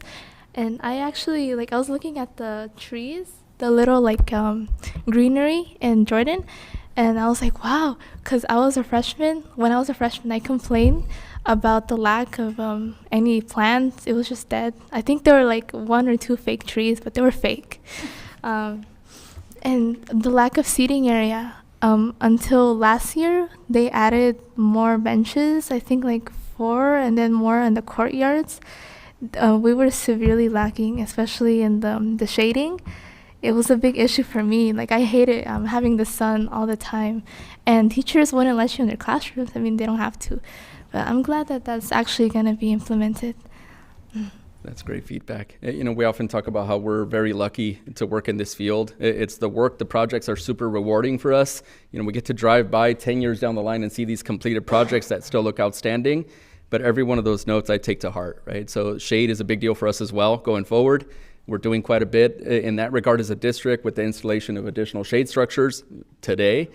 With Jordan High School, and you address the trees, that's a big consideration for us. There's trees that we plant as part of these building program efforts, but there's other trees that are just kind of older in nature that provide great shade that we maintain, right? So even though we embark on these large scale improvements, we continue to water, certain trees that we want to maintain going forward just for that context and shade as well. And I'd be remiss to not touch on one of the projects that's on this list because it shows up as one line item, the Jordan Gym and Aquatic Center, but it's a massive project. right? So that's a new gym, new locker room facility, new aquatic center, but also that synthetic turf track and field, which is actually the next phase of work. So within the next year or so, you'll start to see work on that particular project for that campus. Okay. Yesterday, we talked a little bit about the school culture, sense of belonging, that kind of thing. And there are a few things I see that we can do towards that end. You talked about using Butler as an interim housing site, and I've heard in the past from students that when they're at Butler, away from their home campus, they lack that sense of belonging. And I'm wondering if there's any way we can allow them to personalize the space in some way. Is there a way we can give them a little bit of latitude that we don't give maybe other students, so that they have a better sense of school culture? Another little bit of information along those lines is at Reed, I don't believe we have signage on the outside of that campus that says Reed, or if we do, it's real small. And I'm hearing from members of the community that Reed initially was hard to find because there was no signage out front. It's school for adults, different things. It was beach for a while. We have changed that identity along the way. It seems almost annually. So if we can contribute to a better school culture by doing simple things like a sign or whatever, I think that would be appreciated. I had some other things, but in the interest of time, I think if there are no more questions or comments, I'm going to thank you for that presentation. It's obviously a lot of work, and it's really wonderful to see the pride you take in what you do. And the excitement spills over, and we do appreciate that. But we're going to take a 5-minute break before we get into our next presentation. So we will reconvene at 10:35.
return to your place. Fine if you stand or stretch, but we are going to resume. So we're moving on to the budget portion of our board workshop here. So welcome, Renee Arcus. Thank you very much. When you see me, you just think budget, right? That's what comes to mind. So we, along with my team, are here to talk about connecting community voices and budgeted programs with our student outcomes. Joining me today is Dr. Lucy Salazar and Carmen Hernandez from the Equity Engagement Office, to my right, James Suarez from the Superintendent's Office, George Sy from State and Federal Programs, and while she is missing, we are thinking of her and wishing her well, Viva Mogi from Policy and Strategic Planning. So let me get my bearings. Okay. So I want to ground our budget and financial reporting process in our continual process of budget development. So I bring us back to this budget and financial reporting process slide. This is our second opportunity, here we are in March, to refine our budget projections. The first was at the approval of our first interim during our December board meeting. We look at these moments as a look inward and a review of current plans and how they are aligning to our actual activities, which allows us to be thoughtful about our financial planning, not only for the current year, but also for the next 2 years. During May, we will receive information from the Governor of California, and we will use that information not only to project the final years and numbers, known as our estimated actuals, shown here on June, but also to finalize the development of the district budget in concert with our local control and accountability plan, also known as our LCAP. After the state legislature adopts their budget in June, we may be back again if there are any material changes from the budget from the state. When we finalize our numbers with our unaudited actuals in September, you will be able to see a finalization of over a year's worth of work. We even come back once again in December to finalize with our auditors those numbers, which really connects about a year and a half's worth of work.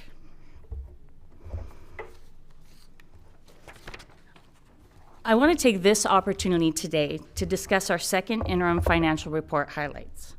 With second interim is a look at actual revenues and expenditures through January of 2023, with projections for the remainder of the year. We are continuing to see our decline of enrollment, meeting, unfortunately, our budgeted expectation of about 2.5% of our population.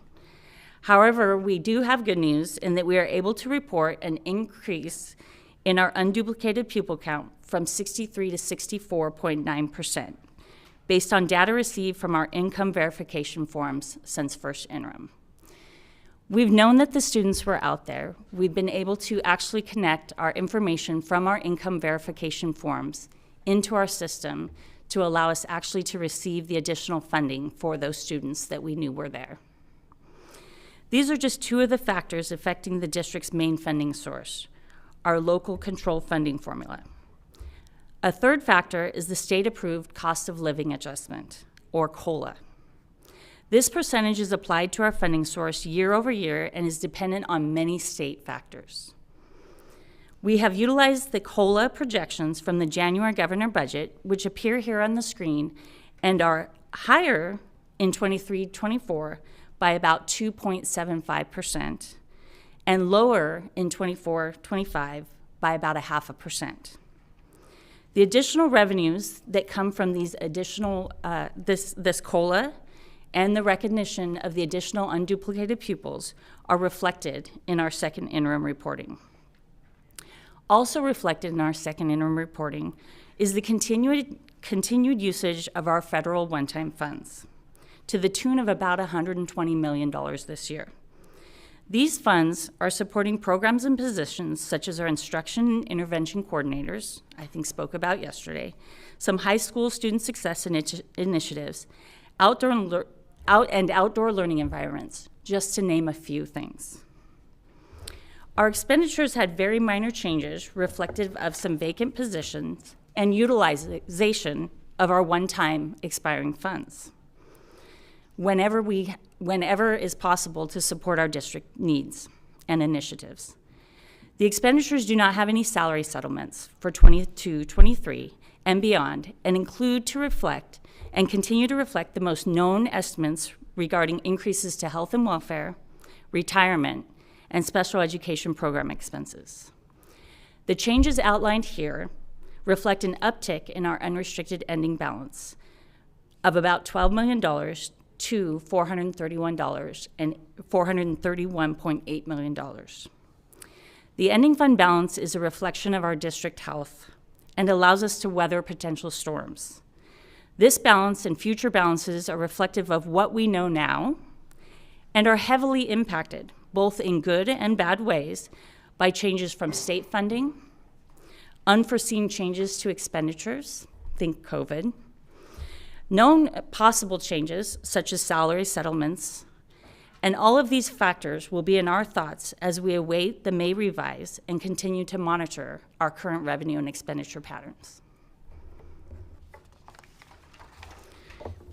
Bringing you back to another very familiar slide is an opportunity to bring a very complex budget into a form that allows a more digestible format for how LBUSD is spending our state, federal, and local provided funding in our general fund, which is our main operating fund. This slide gives us an opportunity to talk about plans that will be coming before the board, as well as other areas that reflect expenditures for programs developed through our budget planning process. At the bottom of the pyramid, we have our largest plan adopted by the board, our Local Control and Accountability Plan, also known as the LCAP, which includes over $800 million in budget reflecting numerous activities. I think we talked about literacy also yesterday. That's one of the big activities in there. The Local Control Funding Formula, or LCFF base, handles most of our basic operations, and the LCFF supplemental concentration funds have many programs that you will hear about later on in the presentation.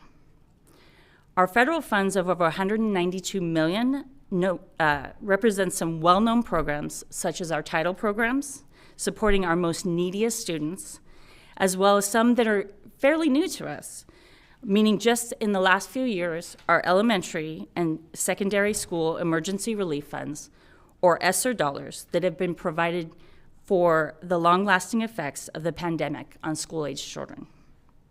Our state funds continue to reflect our state special education dollars, which you will hear about in a plan later on, and some of our after-school funding, which was presented on yesterday by our early learning team, and their wonderful, great student speakers.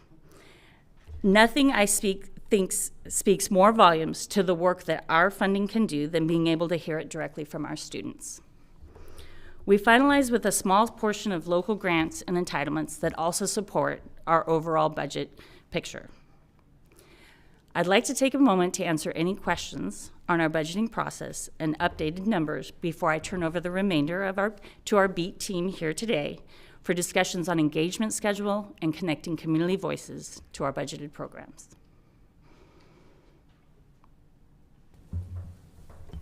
Thank you, Ms. Harkis. No audited findings coming our way, right? So I want to talk about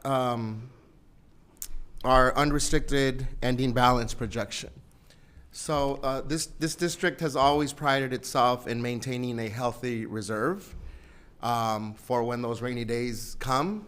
And we had a couple of years of rainy days during the pandemic.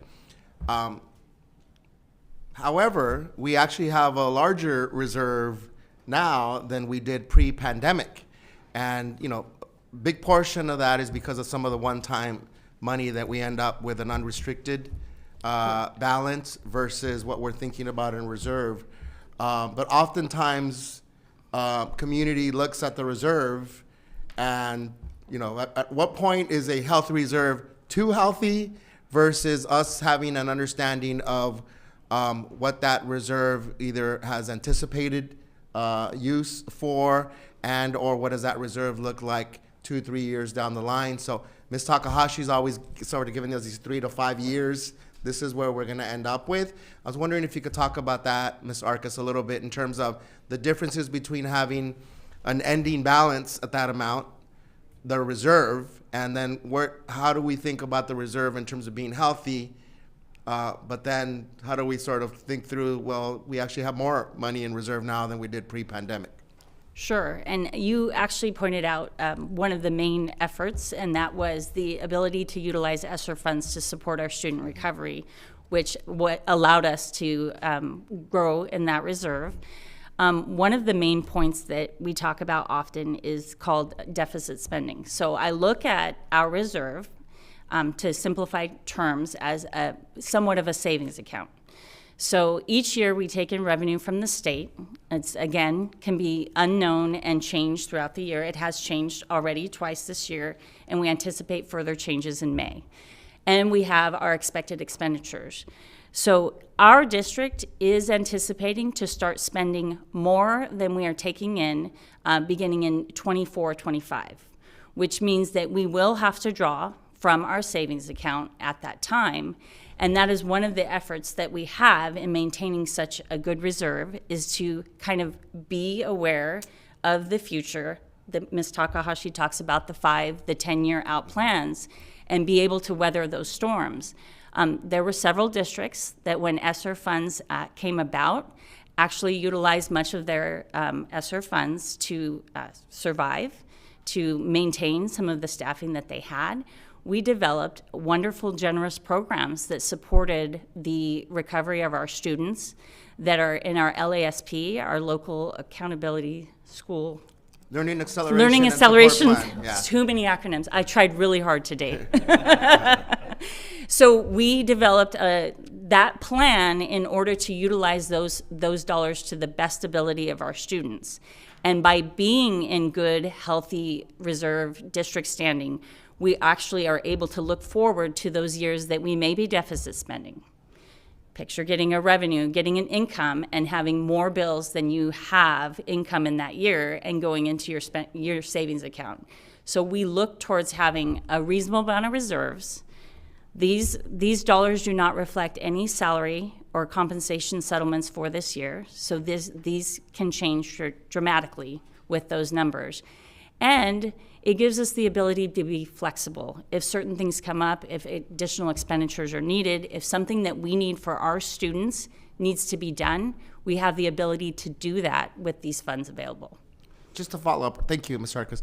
Does the state have any limitations or criteria or requirements in terms of how much we can have in reserve? I know there's a baseline of what the minimum Correct. is. There is a minimum. It is not enough to cover one of our payrolls. So the minimum required for our school district by the state of California does not even cover one payroll for our school district. However, they did institute a policy in which you voted on last year that required us to commit reserves over 10%. So our minimum is 3%. Between 3 and 10, we can have those reserves without a special commitment. And last year at budget development time, you did commit any dollars over the 10% for continuation of staffing. Continuity of staffing. Yeah. So the board has taken action to ensure that those funding sources are available for that purpose. Thank you. Thank you.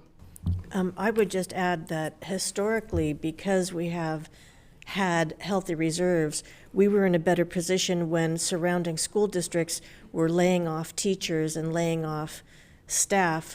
We were in a position that we didn't have to do that.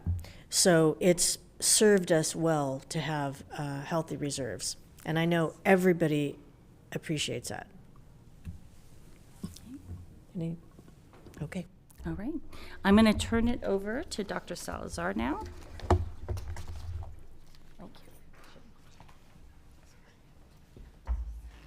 All right, good morning. It's nice to be with everyone again. So today, as Renee shared, we will be talking about the alignment between our community engagement and our student outcome goals and how they're connected to budgeted programs, particularly as we plan and move forward with LCAP, Local Control Accountability Plan, for 2023 and 2024. So we first want to thank our community. Our community over the last 2 to 3 years has really come out and shared with us, and they've continued to be involved with us by sharing their thoughts and their perspectives. And we know that the budget development as a process is one that is ongoing, one that is reflected upon, and one that really just kind of speaks to our continuous improvement.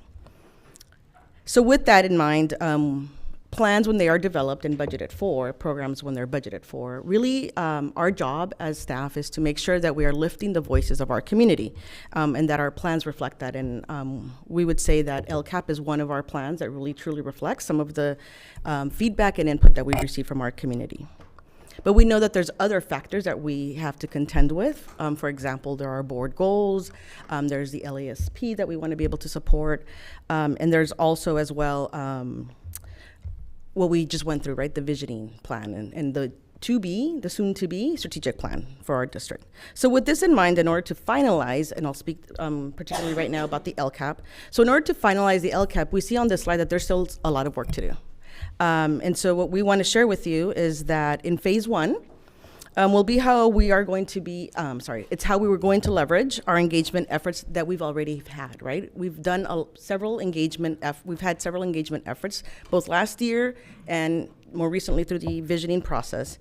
And we would like to connect them to what have been some of the results from this visioning process. During phase 2, which will begin in April, so very soon, we'll come back to you. And we'll come back to you to not only do some presentations around that it will include updates, but we will also be sharing with you what has been some of the feedback from our parent advisor groups that will have met with. We'll also be releasing a draft at that time, and again, we'll solicit some more community feedback. So when we return, we'll be able to also highlight some programs with the help of our colleagues here today, of the great work that they are doing as a result of some of the budgetary and the budgeted programs that we have in place.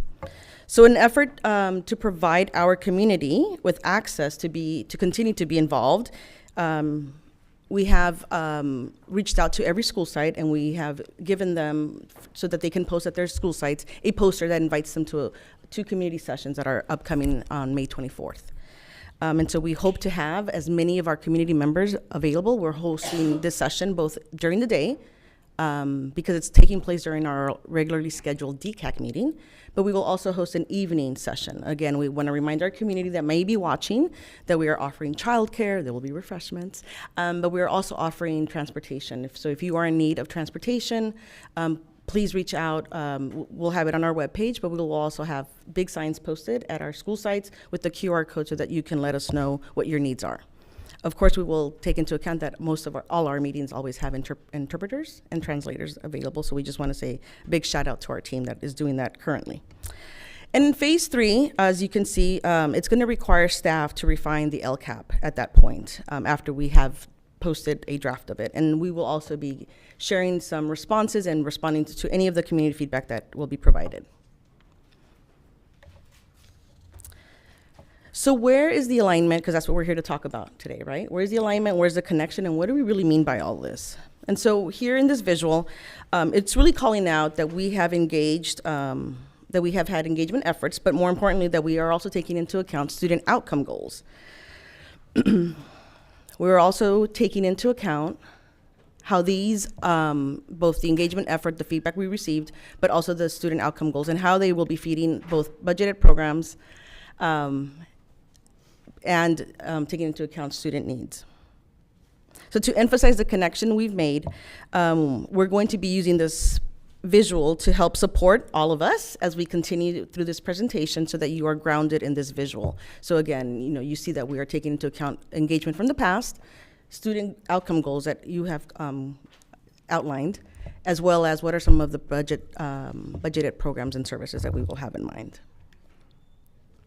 So to get us started, we have to go back. We have to think back to last year and years prior, where we've been here with you and talked about our budgetary efforts. And we were able to use in the past, and we really enjoy the use of Thought Exchange as a survey platform. And we've held also some community forums. We also met with our parent groups, as we typically do, and we're also so appreciative of that. But we've asked what have been some of the needs that continue to exist, and we have to take into account that this is at a time when students were currently having some challenges and some struggles as a result of the pandemic. And as families either came out of the pandemic and returned to our schools, some stayed home. And so those all presented, for us as a district, a lot of maneuvering and a lot of reflection on how we can best serve our students. And so we specifically were asking our community, so what additional supports need to be considered? And we reminded our community that we take into consideration certain funds that are required to support our students and schools with the highest needs, such as our Title I funds and our concentration funds. And if you recall Renee's visual, that would be the two bottom, if you will, the base of that pyramid. Oh, hold on. Thank you. So in 2021, our efforts to engage our community indicated that there were 3 top priorities. Again, that they were holding close to heart, that they were still, after 2 years of asking through survey data, what they were holding to be, hold on. Yeah, back. The bottom, thank you. So now you have a preview of what's to come, and that's okay. There we go. Thank you so much. Okay. So we asked, after asking and serving our community, one of the top priorities that came out for them was staffing and staff training. A second priority was the implementation and the development of foreign language programs and other electives. And lastly, were mental health programs. And again, we've given you some examples and, as well as some of the data that was generated through the thought exchange, particularly last year. But we're here to also talk about the visioning process, which also yielded a lot of great data. I'm afraid to use this. There we go. Okay. So the development of Vision 2035 was in collaboration with our partners at Prospect Studios, who have pushed us to engage deeply and to engage in different ways with our community. And so last year's inputs were specific, and they were based on personal experiences as families, again, continue to experience the impacts of the pandemic. And they shared the needs for their students, for our students. This year, as we shifted in strategies to listen to the lived experiences of our community, we asked for them to imagine a broader and to share with us their hopes and their aspirations for their students within our LBUSD schools. And so we've been able to take this input to develop a vision, which, as a reminder to everyone, is composed of 3 different portraits. It's the graduate portrait, the adult portrait, and the systems portrait. Again, these will be shared, and we will go into these a little bit further at different presentations. But we asked our community during the visioning process, before we could get a draft of the portraits, we asked them to reflect as parents and as community members in the same manner in which our staff and our students reflected. And we asked questions such as, what should we let go of? We also asked for them, what should the system let go of? What do you currently enjoy? And what could you imagine for the future? What do we want to be true for students, for our system, for our staff in the future? So in a few, you'll hear from Carmen about some of our engagement strategies, but here we see the different ways in which we were able to get some of that feedback.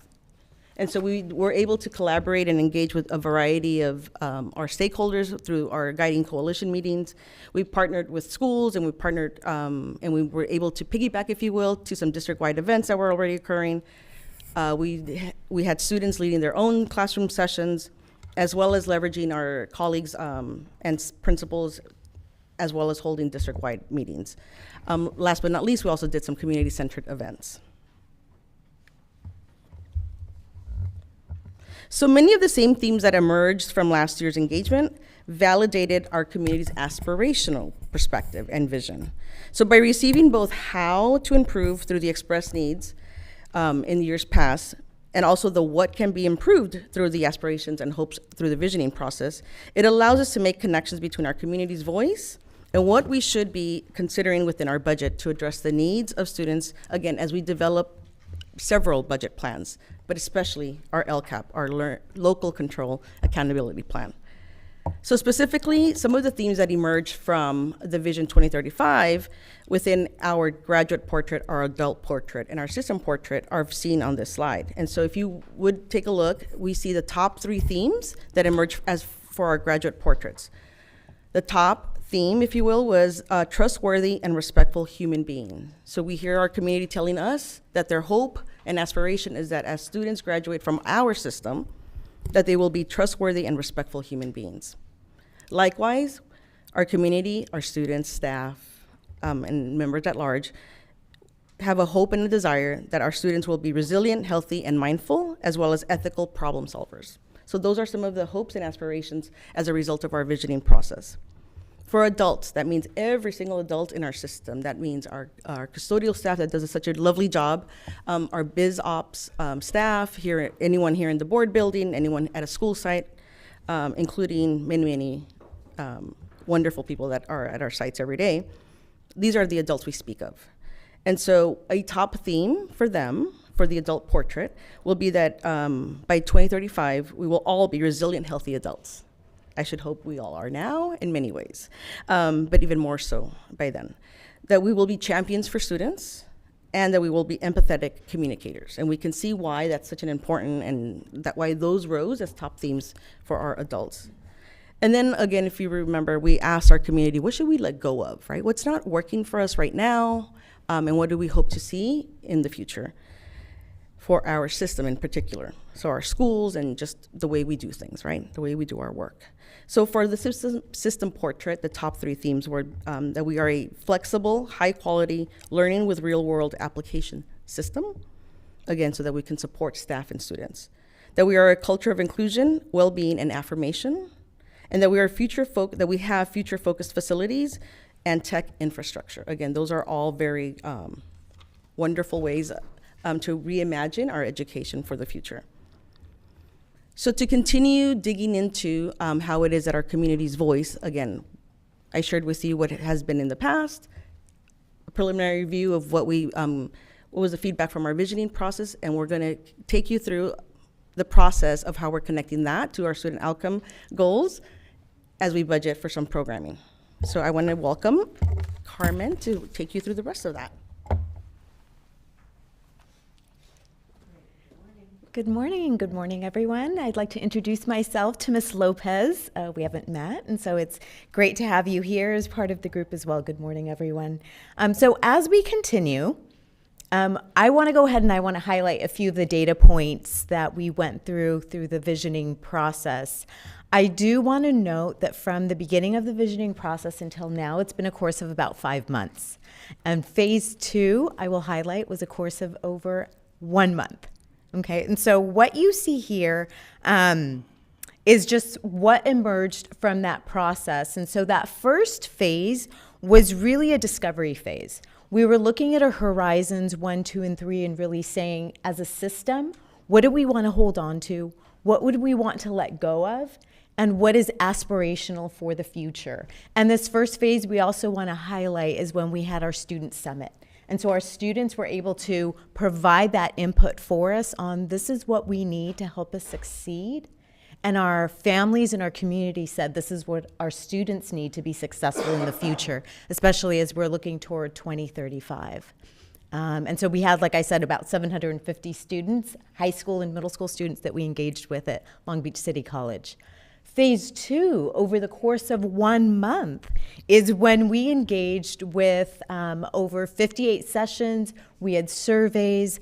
Our colleagues teamed up with us, held sessions at their school sites, held community sessions. Many of you joined us for a lot of those activities that we were able to then come back to the community and ask, with the input that you've given us, are we getting it right? And so we presented them with draft graduate, adult, and systems portraits. And we gathered their input in more of a collaborative and inquiry effort in which they were able to do, and this is Yumi's favorite, dot data, right? And so what does that mean? We were asking them to physically take sticker dots and provide us with suggestions of elaboration or clarification for themes. And so they were essentially showing agreement with a critical theme in that area. We also asked them for each of the themes in those portraits, which of those descriptors do you agree with and feel that that best describe that theme? And so individuals went and added Post-it notes. And so that's the image that you see here in that lower corner. And then we also asked, can you provide any comments of what we're still missing? What have we missed? What haven't we gotten right in regard to these themes? And so we got a little bit of over 450 comments there. So all of these, again, are connecting to aspirations and hopes. What we also want to note is that the data points from the visioning process tell a story of how our team was targeted and intentional in our engagement and our outreach. And we know from Dr. Baker to the board, our own staff and our own departments, the importance of two-way communication. In our work, we actually had to define what engagement means. And we know it's called out in our Pillar 3 of our Learning Acceleration and Support Plan, and that emphasis in two-way dialogue. And so we started looking at the experts and the research and thought that we would share with you our own adapted version of the continuum of engagement within our budget development cycle. And so as a team, we're continuously looking for ways to improve in providing opportunities for our families, students, and communities to feel heard and seen, because that will inform programs and services and essentially be reflected in our budget. As a standard practice, as you can see in the continuum behind me and that many of you are familiar with, we've done a lot of informing of our community, right? And we've let them know that this is what we're doing and this is what's happening. And we've done that through the form of our webpage. We've done that through Peach Jar. We've done that through these several ways. But what we have wanted to do is continue on that upward motion of engagement. And we've consulted with our community on several occasions as a result of compliance sometimes, if we're honest, because we often just needed input. And so we would gather that information from our community. We use the wonderful platform of Thought Exchange, which we'll continue to use, but more than likely that's where it stayed. And so through this visioning process, we've really been challenged and asked to stretch ourselves in the way that we engage with our community. And so we reached out to colleagues, we reached out to site leaders who took the charge and gathered feedback from their school, gathered feedback from their staff, held community events on their own. We were able to present at several level office meetings, again, with which you were all a part of. And we realized that the more that we vary our strategies in engagement, the more we get closer to that two-way dialogue. And as we involve and collaborate, we inch toward empowering those who we serve so that we can hear, listen, and reflect on how we can best meet the needs of our students. It's a critical component of design thinking, keeping in mind those who will be affected by the work that we do. And so we acknowledge that not all engagement opportunities lend themselves or are intended to engage in the highest level of public impact. But the more we vary our strategies, the more we will involve and collaborate with our community, and for the purpose of developing the budget included in the LCAP. So to shine some light on some of the out-of-the-box thinking that we were asked to do during our past engagement efforts and through the visioning process and continuous improvement, we want to shine a light on how sites have stepped in and stepped up to hold visioning sessions with staff and community. We want to shine a light on our student summit, where students really took the opportunity to tell us how interested they are and how ready they are to provide that input for us. And of course, we want to shine the light on the Guiding Coalition, with the development of our portraits that are helping inform programs and activities for our students. But really, a bright spot that is close and dear to all of our hearts was how our students stepped up to lead their own sessions. We came alongside and said, we will gladly host these with you, and they wanted to lead these sessions with their peers, saying, we understand the process, we value the process, we see the importance in the process, and similar to what Ms. Lopez has said, even if I can't benefit from it at this moment, we want our future peers to be able to benefit. And so we look forward to continuing to add strategies to each cycle of the budget, as again, it's ongoing and continuous. But we would like to ask you, Board of Education, our members and our participants here, what are some of those bright spots for you? What do you want to shine a light on? Especially since many of you were part of these sessions with us.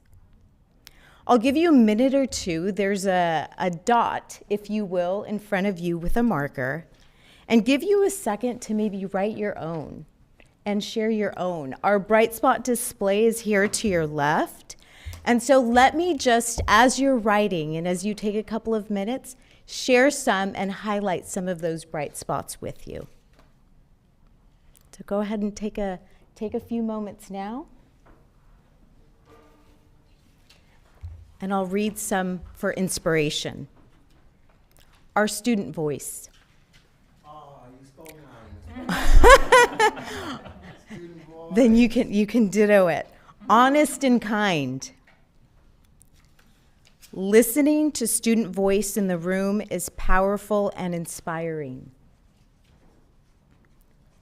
Seeing the power in the community.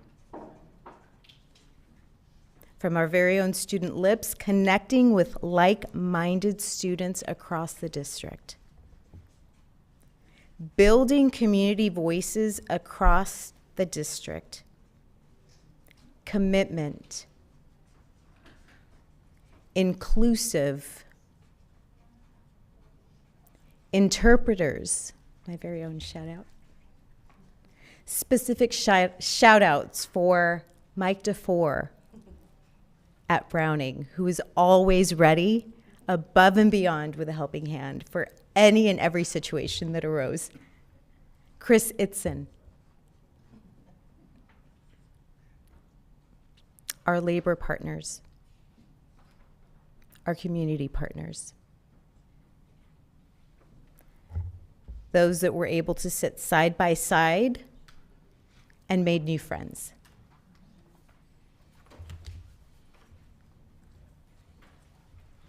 Is there anyone that would like to share a bright spot?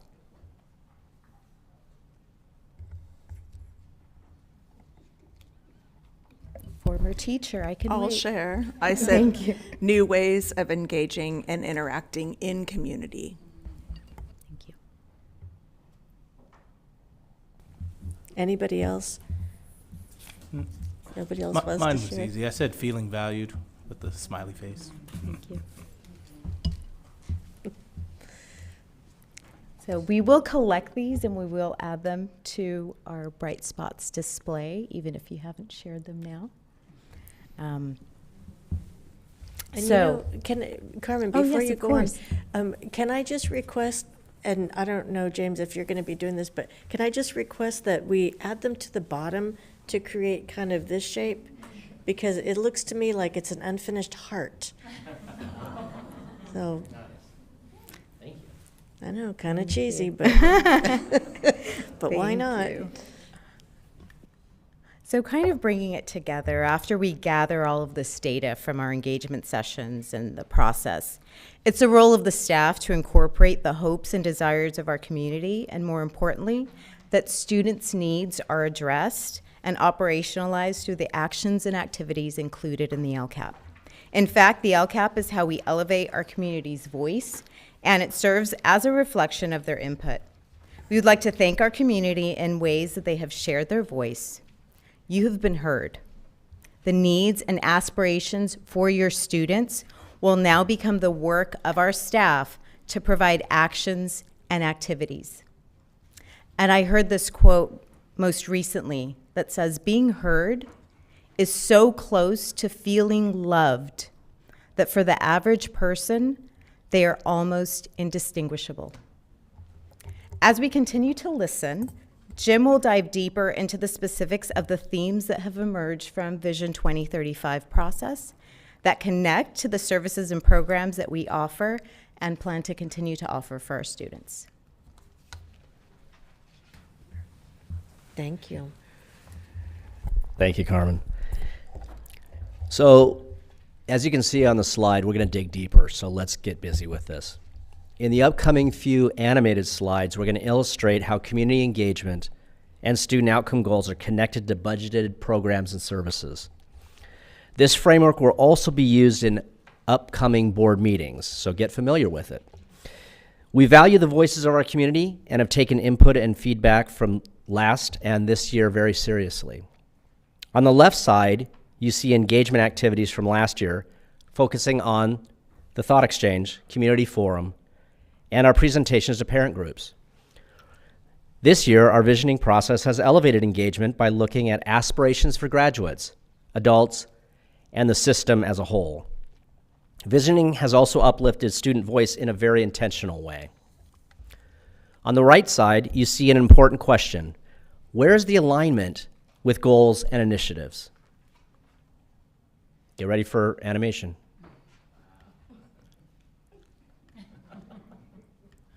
Oops, one too many animations. Let me try that again, just in case you missed it.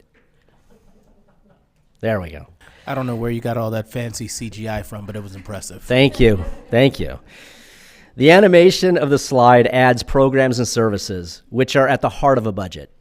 When building a budget, there should be alignment between the district's goals and the programs and services that are budgeted to support those goals.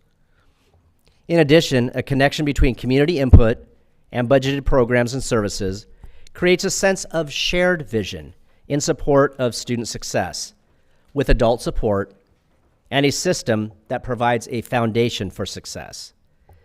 This graphic shows the important connection between community voices with budgeted programs.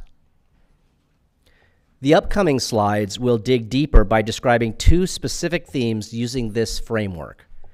We very intentionally chose two themes that you will be familiar with, as they were highlighted in yesterday's board workshop, namely social emotional health, wellness centers and restorative justice, and literacy support, instruction and intervention coordinators. Let's start with social emotional health. As we all know, the pandemic has had a significant and in many cases a traumatic impact on adults and students, especially in underrepresented communities that we serve. This slide represents budget engagement. The upper half of the slide shows thoughts from last year's Thought Exchange. You see counseling and other support services were highly rated, expressing the community's desire for more social emotional health services at school sites. In solidarity with last year, the visioning process, as shown on the bottom, shows similar assertions for more social emotional health supports for students. The portraits all point to well-being as important, both today and in the aspirational vision for 2035. If you take a closer look, you'll see the student portrait talks about resilient, healthy, and mindful student advocate. Adult portrait speaks to positive, resilient, and healthy professional. And the system portrait points to a culture of inclusion, well-being, and affirmation. As we continue digging deeper with social-emotional health, let's animate this slide to start with the engagement as described in the previous slide. Now, let's bring in alignment with district goals and initiatives. District Goal 1 and 2 align with social-emotional health. Goal 1 is academic in nature, and as you heard from Dr. C. Brown yesterday, as well as students, including student board member Lopez, social-emotional health is important for academic success. District Goal 2 speaks directly to social-emotional health, sense of identity, belonging, and agency. In addition, a district priority specifically describes transformational social-emotional learning and restorative practices, or TCEL as it's more commonly known. TCEL is a work in progress led by Dr. Simon, Dr. Kale, and with respect to restorative justice, Dr. Lund. However, please don't misunderstand. Transformational social-emotional well-being is the job of all adults in support of students and colleagues. That said, TCEL is a priority initiative for LBUSD. Now, look at the slide. We're going to bring in the connection between engagement and goals to specific programs and services.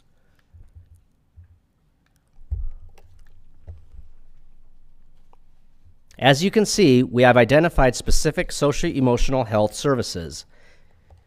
First, anchored by pages of descriptions of intense supports, Pillar 2 of the Learning Acceleration and Support Plan illustrates the importance of supporting students with socio-emotional well-being and identifies a budget resource for each service. The second item, family resource centers, are budgeted with Title I funds. Our FRCs our FRCs, as they are commonly called, are located at Chavez, Signal Hill, Lindbergh, and Stevens.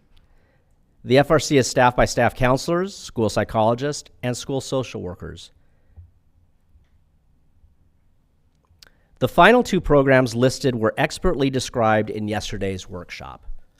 Restorative Justice and Wellness Centers, as shared by Dr. Lund, Amy Love, and Susana Cortez, are both funded by LCFF and included in the LCAP. They are very strong supports for students and are focused on social emotional health. So let's connect more dots with George Tsai and his really awesome shirt. Connecting the dots. Oh, thank you, Mr. Suarez. And I see Mr. Otto, you connected the dots too. Wow. I do want to apologize first. I'm looking around the room and I see that I am underdressed. So in light of Mr. Miller and Mr. Miranda's talk here, let me just go ahead. It's all right. Oh, thank you, thank you. All right. So, ooh. Oh, thank you. I don't think I can get this fixed. Okay, so another theme that emerged from the community voice was literacy support. So you can see from these two thought exchange ratings that people did find value in literacy teachers' small group instruction and early interventions. So during the visioning process, students with strong foundational literacy skills and skilled and knowledgeable teachers providing scaffolding and support were also big and emerged as portrait themes.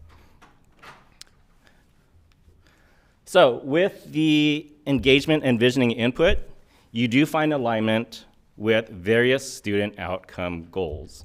Accelerated learning for students achieving below grade level, quality core instruction, support, and interventions. And then programs and services are then derived from these visioning themes and goals, and they can be found permeated throughout the district's plan and budget. So you see the top two, TK to 3 literacy intervention there and literacy support. TK to 3 literacy intervention comes from the Learning Acceleration Support Plan and literacy support in the LCAP. Those are research-based, consistent literacy interventions across sites through the allocation and ongoing training of literacy teachers and the purchase of intervention materials. Now, Mr. Moskovitz, Ms. Shayla Brown from Lafayette, and Ms. Elsa Rodriguez from Hart did feature the instruction and intervention coordinators yesterday. Those positions coordinate all the site interventions, progress monitoring, and ongoing collaborative planning with teachers to improve core instruction. And then with allocations provided to the sites, the school site councils have been approving a number of additional supports toward literacy acquisition. So some of those examples include tutoring opportunities, Saturday school, parent workshops, instructional materials, subscriptions, and additional FTE to focus on intervention. So these are just 2 examples of how our budget, programs, and services align with themes from community engagement, visioning, and goals. And now James will now review where we are in the budget presentation timeline and what's to come. Thank you. You're welcome. Nice tie. I'm going to go quick. I think we're going over our time, so I'm going to make this quick. So these are the remaining board meetings for the fiscal year. We're going to continue to highlight how the engagement process has connected to programs and services in various budgets, including the LCAP, on April 19th and May 17th. And we're going to be using this framework that both George and I just showed as to be able to illustrate how we make those connections. We will also be issuing the first draft of the LCAP in early May. And as you can see, in June, the state mandates a final budget approval before July 1st. And so we will have a public hearing on June 7th, and the budget is scheduled for, and the LCAP is scheduled for approval on June 21st. And in closing, as you can see, and I think both Dr. Salazar and Ms. Hernandez properly said, we do appreciate, as a team, we do appreciate the time and commitment that the board has made, as well as staff, regarding giving input to the budget. And we also want to thank our community for giving us an overwhelmingly charge to move forward with the things we're doing, especially for social emotional health because of the pandemic. With that, thank you very much. Thank you. I'll just start out by saying the timeline is great for the community. Is that timeline public? Is that on the website or somewhere? Oh, the website, you ask? Yes, the website. Okay, speaking of the website, it's www.lbschools.net/LCAP. And yes, this presentation will be available tomorrow or Friday. Great, because I think the timeline is important for those that would like to be included with input. So colleagues, any questions or comments, budget related? Dr. Benitez. So I most certainly appreciate the thoughtfulness behind connecting budget priorities, our engagement strategies, and our learning and acceleration support plan. And I've seen a lot of that over the last year, so I appreciate time and effort, and the community members that have participated in this. I've seen very clear strategies and objectives which are being met and or being updated and revised as necessary. And I've seen it both from the presentations, but viscerally had the opportunity to be around. So I don't want that to go, or for you to think that that has gone unnoticed. What I'm wondering, and I haven't asked this in a long time, probably long to me, not long to you all, is these are all components of what seems to be a broader, more comprehensive community engagement plan, district-wide. I'm wondering where we are either in our conceptualization of that, development of a community engagement plan, which includes budget engagement, which obviously components of this are through our Vision 2035 efforts, which includes LCAP, but LCAP doesn't replace, our budget engagement process doesn't replace a broader community engagement plan. Vision 2035 has elements of it, so just wondering where we're at with that, so that then these strategies and objectives become systematic. And many of them have already been here for years, but I think what provoked this is the clear organization of strategies and objectives. But what I'm wondering is, are they attached to a broader comprehensive community engagement plan for our district? So yes, I'll say the short answer is yes. And we welcome, my team welcomes a conversation, a presentation to come back and share a comprehensive community engagement plan with the board. This is, if you were to view it as zooming in on one part of the plan. Yes, the strategies that we really would love to come and share how we are trying to build capacity not only for our staff, but also for our parents, and what is the plan to do so, as well as how are we moving along that continuum so that there is more public impact on the work we do. And that stretches across all of these departments. Everyone, and the engagement component, the engagement strategy doesn't just rest with us. It rests with each of us. That's why I particularly come back and say, our schools are our support hubs, right? And that is by design that our sites are also, have personal goals for engagement, right? For their school sites, as well as our work and our departments. And we would love to come and share that work with you. But I know, but we welcome that opportunity. That's great to hear, because I think also provides community with an opportunity to vet the plan, right? Absolutely. The stakeholders that we have been engaging. Awesome. Glad to hear that.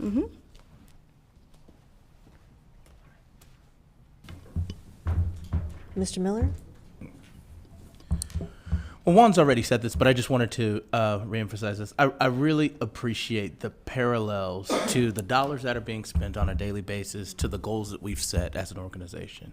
I think that those parallels have often been part of the frustrations, and in all honesty, I've said this more than once, some of the distrust that people have had with the district because they could not see the parallels to their concerns and the dollars that were being spent. So the level of time that was spent in going through and I will say making it as simple as possible for folks to understand, I really appreciated that in making those parallels very clear. And so I look forward to seeing this continuously evolve, as I know that there's a number of not only community meetings, but also just revamping of the process that's going to be happening over the next coming months. And so I just wanted to send my affirmations your way, because this was really well done. Thank you. Thank you. And just to add on to that, it's nice that we have this information in different places. So with the Learning Acceleration and Support Plan, all that's laid out in a different way than what we've seen here today, but it's all in alignment. So we appreciate that work. So anything else on budget? No? Okay. Thank you very much. We're going to move right into the next agenda item, which is board governance. Thank you. And I'm going to just kick us off from my seat. This is really an opportunity for discussion and less presentation that I'm going to kick off, and Dr. Benitez will join me in, and then just welcome all of you to really consider your input and what we're going to talk about, and to ask questions or just lean in as we think about governance. And I think it's a great ending to a day and a half of learning to think about ourselves as a governance team, and in particular just your vision and your leadership as a board. So, and let's see, I'll need the clicker from somebody, realizing that's okay. So I'm reopening a conversation that we started in the fall of 2020. And so the first thing that I want to share with you is we're stepping back in to talking about student outcome focused governance, which was a shift in practice for us to think about using a model of governance that was different than what we had experienced in the past. And there's some background to that. This is a research-based model, which I'll tell you a little bit more about, but starting with something that has been said many times in our boardroom. So why shift governance models? Student outcomes don't change until adult behaviors change. Or said differently, when placed in the context of governing, patterns of behavior that are exhibited in the boardroom can reasonably be expected to be found paralleled in the classroom. I love the image that creates for me, because I think about the role modeling that you all, and I include myself in the governance team, that we are here to do. I think about the election of a student board member and what that speaks to in terms of our community and how we think about governance, even with the inclusion of a student perspective in all of our meetings. So when the behaviors change in the boardroom, then we think about what changes in the entire system, including in our classrooms. And so this is an opportunity for us to take the research done by the Council of Great City Schools, and most notably AJ, as he goes by, Eric James Crabbill, and the work that he has put into practice in many districts across our nation. Second to that, and I mentioned this already, but student outcome focused governance has a framework that it is built upon. 6 research-informed competencies. So this didn't come out of nowhere. This is actually based on research and districts that have years ago, tried out this focus on student outcomes. And the degree to which, and I really appreciate this aspect, is that school board behaviors or governance team behaviors create the conditions for improvement. So again, that image of we as a governance team creating the conditions based on vision and these 6 aspects so that our teachers and students can be successful in their classrooms. And so those 6 areas, I don't have to read them to you. I know you know them, but you can see the 6 areas that are there on the slide. These are not necessarily, they don't come in linear fashion, and one of the things that I'll say I'm proud of, even with the coaching that we've had from the Council of Great City Schools, that we have learned our way into this work, and it hasn't been in a linear way. We've taken a windier road, which is good. We were dealing with COVID and being able to respond to all the things in the moment that were really important to our schools. And in the meantime, we have progressed towards a full model of student outcome focused governance. So I'm going to tell you a little bit about that journey without reading what's on the slide. Something I was thinking about in anticipation of talking about this again today is just this idea of technical and adaptive change. And it is a familiar conversation to us who work in the school district each and every day that those 2 things, in many ways, they go together and they bring things towards they bring things into a focus that allows us to work towards much better. So like Vision 2035, when we think about governance vision, we're working towards adaptive change. That means changing the way we do things around here, changing all different ways of our systems.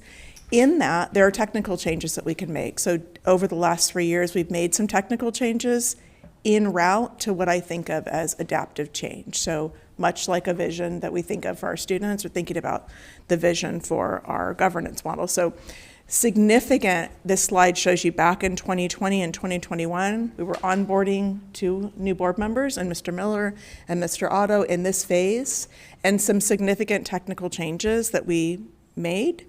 And we kicked off the beginning of this conversation about student outcome focused governance and how it might change what happens in the boardroom. Had a couple of different sessions with AJ and staff from the Council of Great City Schools. The next year, in 2021, 2022, again, some technical changes, revision of a board handbook that had things in it that we could come to when we were thinking about our governance practices. The board engaged in its own visioning process out in the community, seeing what the community wanted to talk about in terms of its goals, and you harvesting that information that then was offered into the beginning of our strategic planning process as the beginning points that were brought forward as a vision. It is also in the spring of 2022, last spring, we worked hard to do some thinking about how to transition from that former agenda style that we used that was highly business practice and then some things added to it, and how might we rethink actually the way that we set up the board meeting to be in service, which is an aspect of this kind of board governance. And to this year. So lots of work, the cells get bigger, which doesn't tell you anything in and of itself, but thinking about technical and adaptive change, you can see this year much more aiming towards that adaptive change. So a board governance or board agenda that focuses student outcome, a monitoring calendar that we're testing so that we're saying in each meeting, how are our students doing? And here are ways for us to measure that. And then the heavy lift of heading into a strategic planning process that you just heard the budget engagement team actually talk about. And then I'll just make note of this spring. So we're about to be officially in spring. Looking to you all to think about board goals and guardrails as a next step, so that when we get to the start of the 2023 school year, we land with our revised board handbook, board goals and guardrails, the opportunity for the board to do a self-assessment, and a revised board monitoring calendar that aligns to the board's goals and guardrails.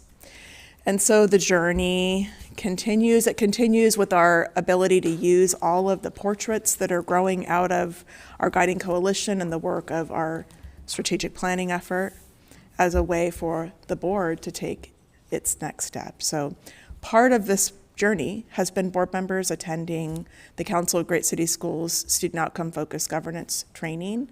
And while Megan Kerr is no longer on the board, we are represented well today. Mr. Otto and Dr. Benitez have had in the past participated, and Dr. Benitez currently. And so I'm going to hand it to Dr. Benitez to talk about next steps in terms of board goals and guardrails. Yeah, thank you, Dr. Baker. And I know that it's hard to convey everything that's happened in the last 3 years in a couple of slides. So I don't want to lose sight that this by no means minimizes or trivializes all the work that's gone into this. And quite frankly, I want to thank my colleagues for taking that first initial step from 3 years ago to say this is the path that we want to go down. And board members Otto and Miller just jumping right on board. And now our newest 2 board members, Maria Isabel and Frania, helping to advance this. So I'm going to frame next steps, Dr. Baker, around the 3rd slide that you have, which is the what drives the governance model, and then draw from the last slide that you shared around the vision elements. And I'm going to do it in the spirit of pushing our board, my colleagues here, on how important it is to really take this next step of developing board goals and guardrails. So as all of you know, the way that we measure whether we are effective or not as a board and as a school system is by improving student outcomes. That's at the core of this. So how we evaluate ourselves as a board, how we evaluate our superintendent and our district is really based on that fundamental pillar. Are student outcomes improving, particularly for those groups that we've prioritized and for those areas that we've prioritized? Well, we did a lot of community visioning, right? That goes hand in hand. Our Vision 2035 efforts complement those efforts. What we haven't done with the community visioning part of our board goals and guardrails is develop priority areas, and then from that, develop goals. A best practice in this area of work is to develop 3 to 5 goals.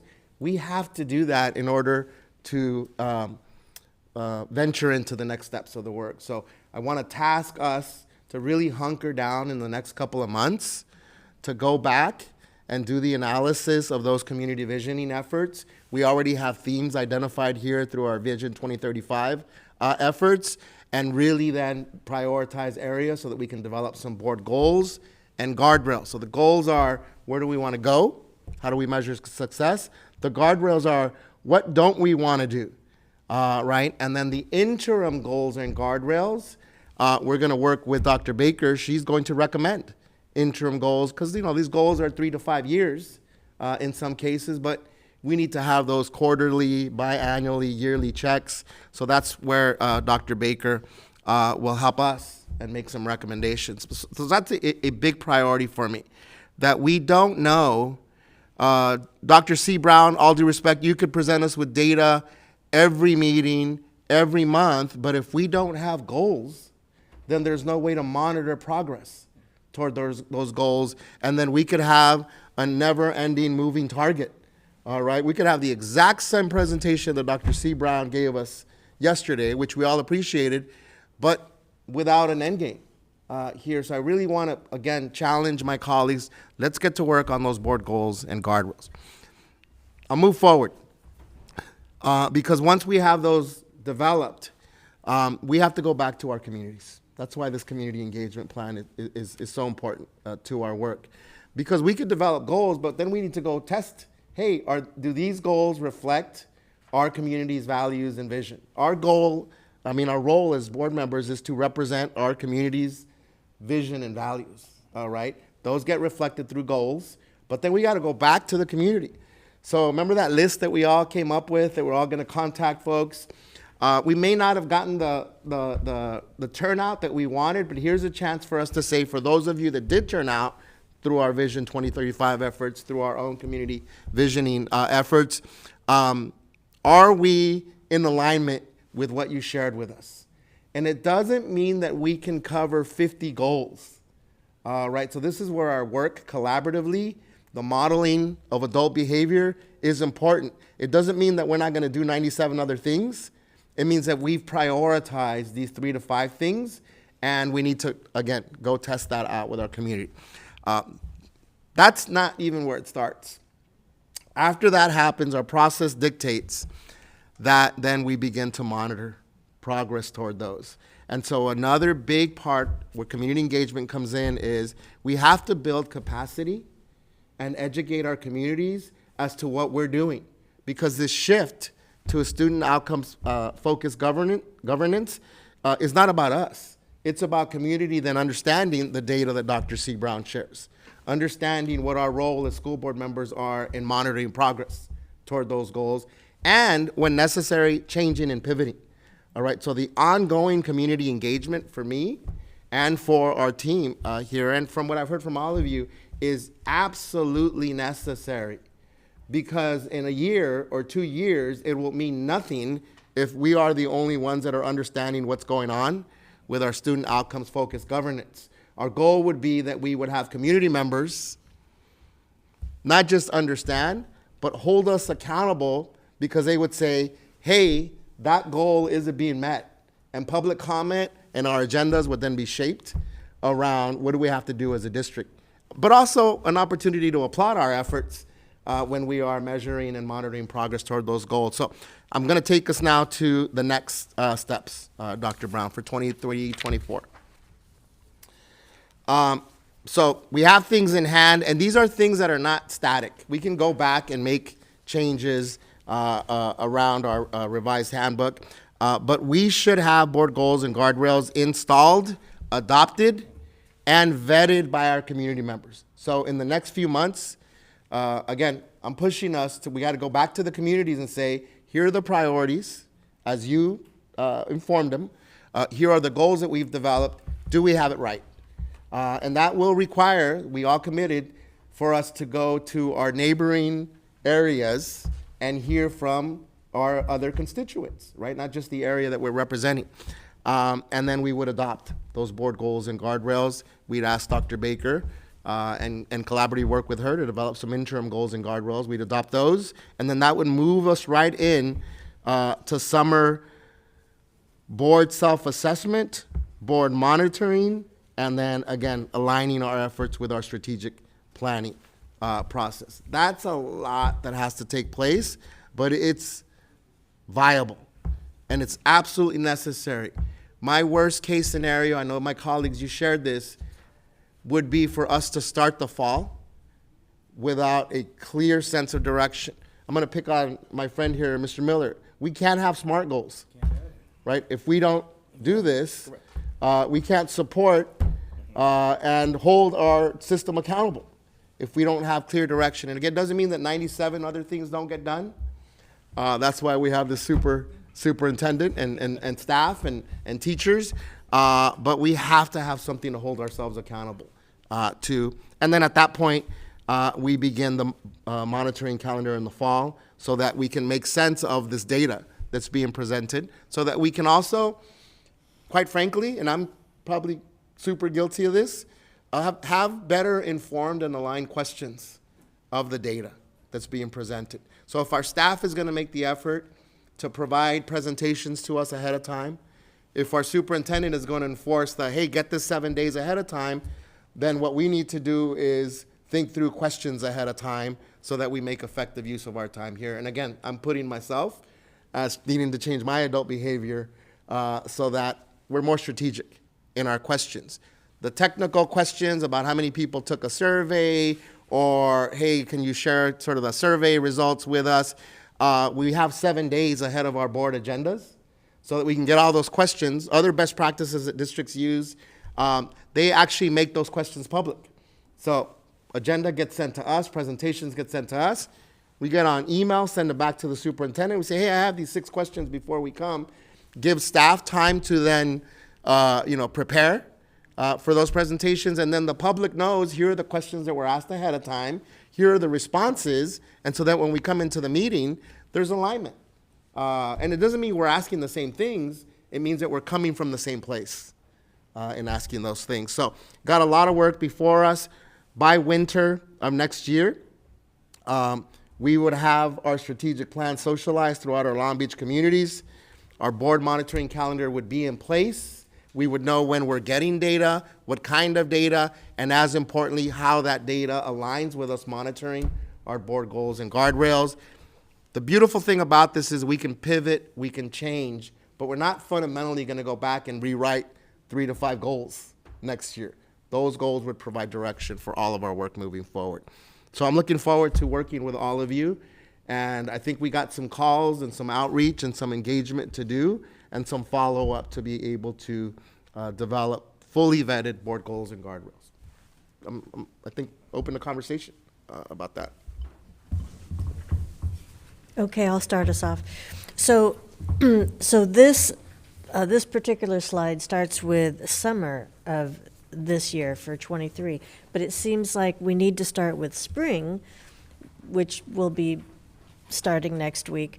And as you said, we have work to do in the next couple of months, because before we can install our goals and guardrails, we have to figure out what they are.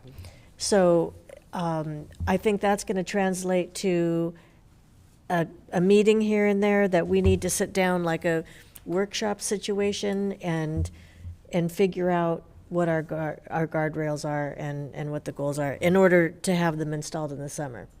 Absolutely, and I've actually shared a thought with Dr. Baker and was going to open it up here. I think we need additional coaching sort of to bring us back to this work, right? The analysis on the input that's been provided by community, can be synthesized by our team here, but I think moving forward, it will require some outside of our regularly scheduled board meetings, additional work so that when we come and make decisions, we're coming from the same place. Doesn't mean we're agreeing with it, but that we all build our own individual capacity and thus board capacity. So I've asked Dr. Baker if you all are good with it to begin to have those conversations with AJ and that team so that we can get some individualized attention to be able to meet those deadlines, Madam Chair. Do we have any? Oh, Mr. Miller. Mine's is more of a practical question, actually, for Wayne. For those meetings, well, first off, I guess that depends on how we would structure those. Is that something that we'd have to post publicly and et cetera? Yeah, if it involves a majority of the board, we'd have to post it, agendize it, and allow for public comment and be a Brown Act meeting. Yeah. We do have an option that was used in some of the other development to this, which is to create 2-person subcommittees. And then when it is shared, when whatever the subcommittee works on, it is shared. It is in a Brown Act authorized meeting. But 2 of you in the past worked on the handbook, on the agenda format, and then brought it back to the board as a whole for revision and comment, but in a formalized meeting. So that's an option as well. And I thought that worked really well. I just think about, for the sake of time, the number of meetings that would be created with that process might get a little tough with how tight our schedule is at the moment.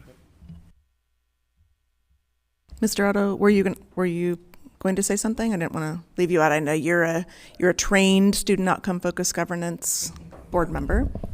I think you just saw my jaw drop, and because there's so much to do, and the question is how to do it within the rules. A 5-member board is a very difficult board to work with. There are a lot of schools that are districts that have 7-member boards, and it makes it a little easier, but it's all about the planning. I mean, when we did this outreach to the community, more or less a year ago or whatever it was, in my humble opinion, it wasn't very successful. And now we're getting a lot of information through the strategic planning process, and we need to figure out a way to bring that into it. And yet it's you got to have a scorecard. This is like this baseball thing that's going on. Now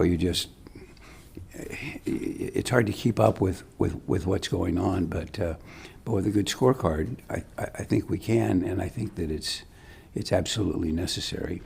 and we don't want to overdo it, meaning that, you know,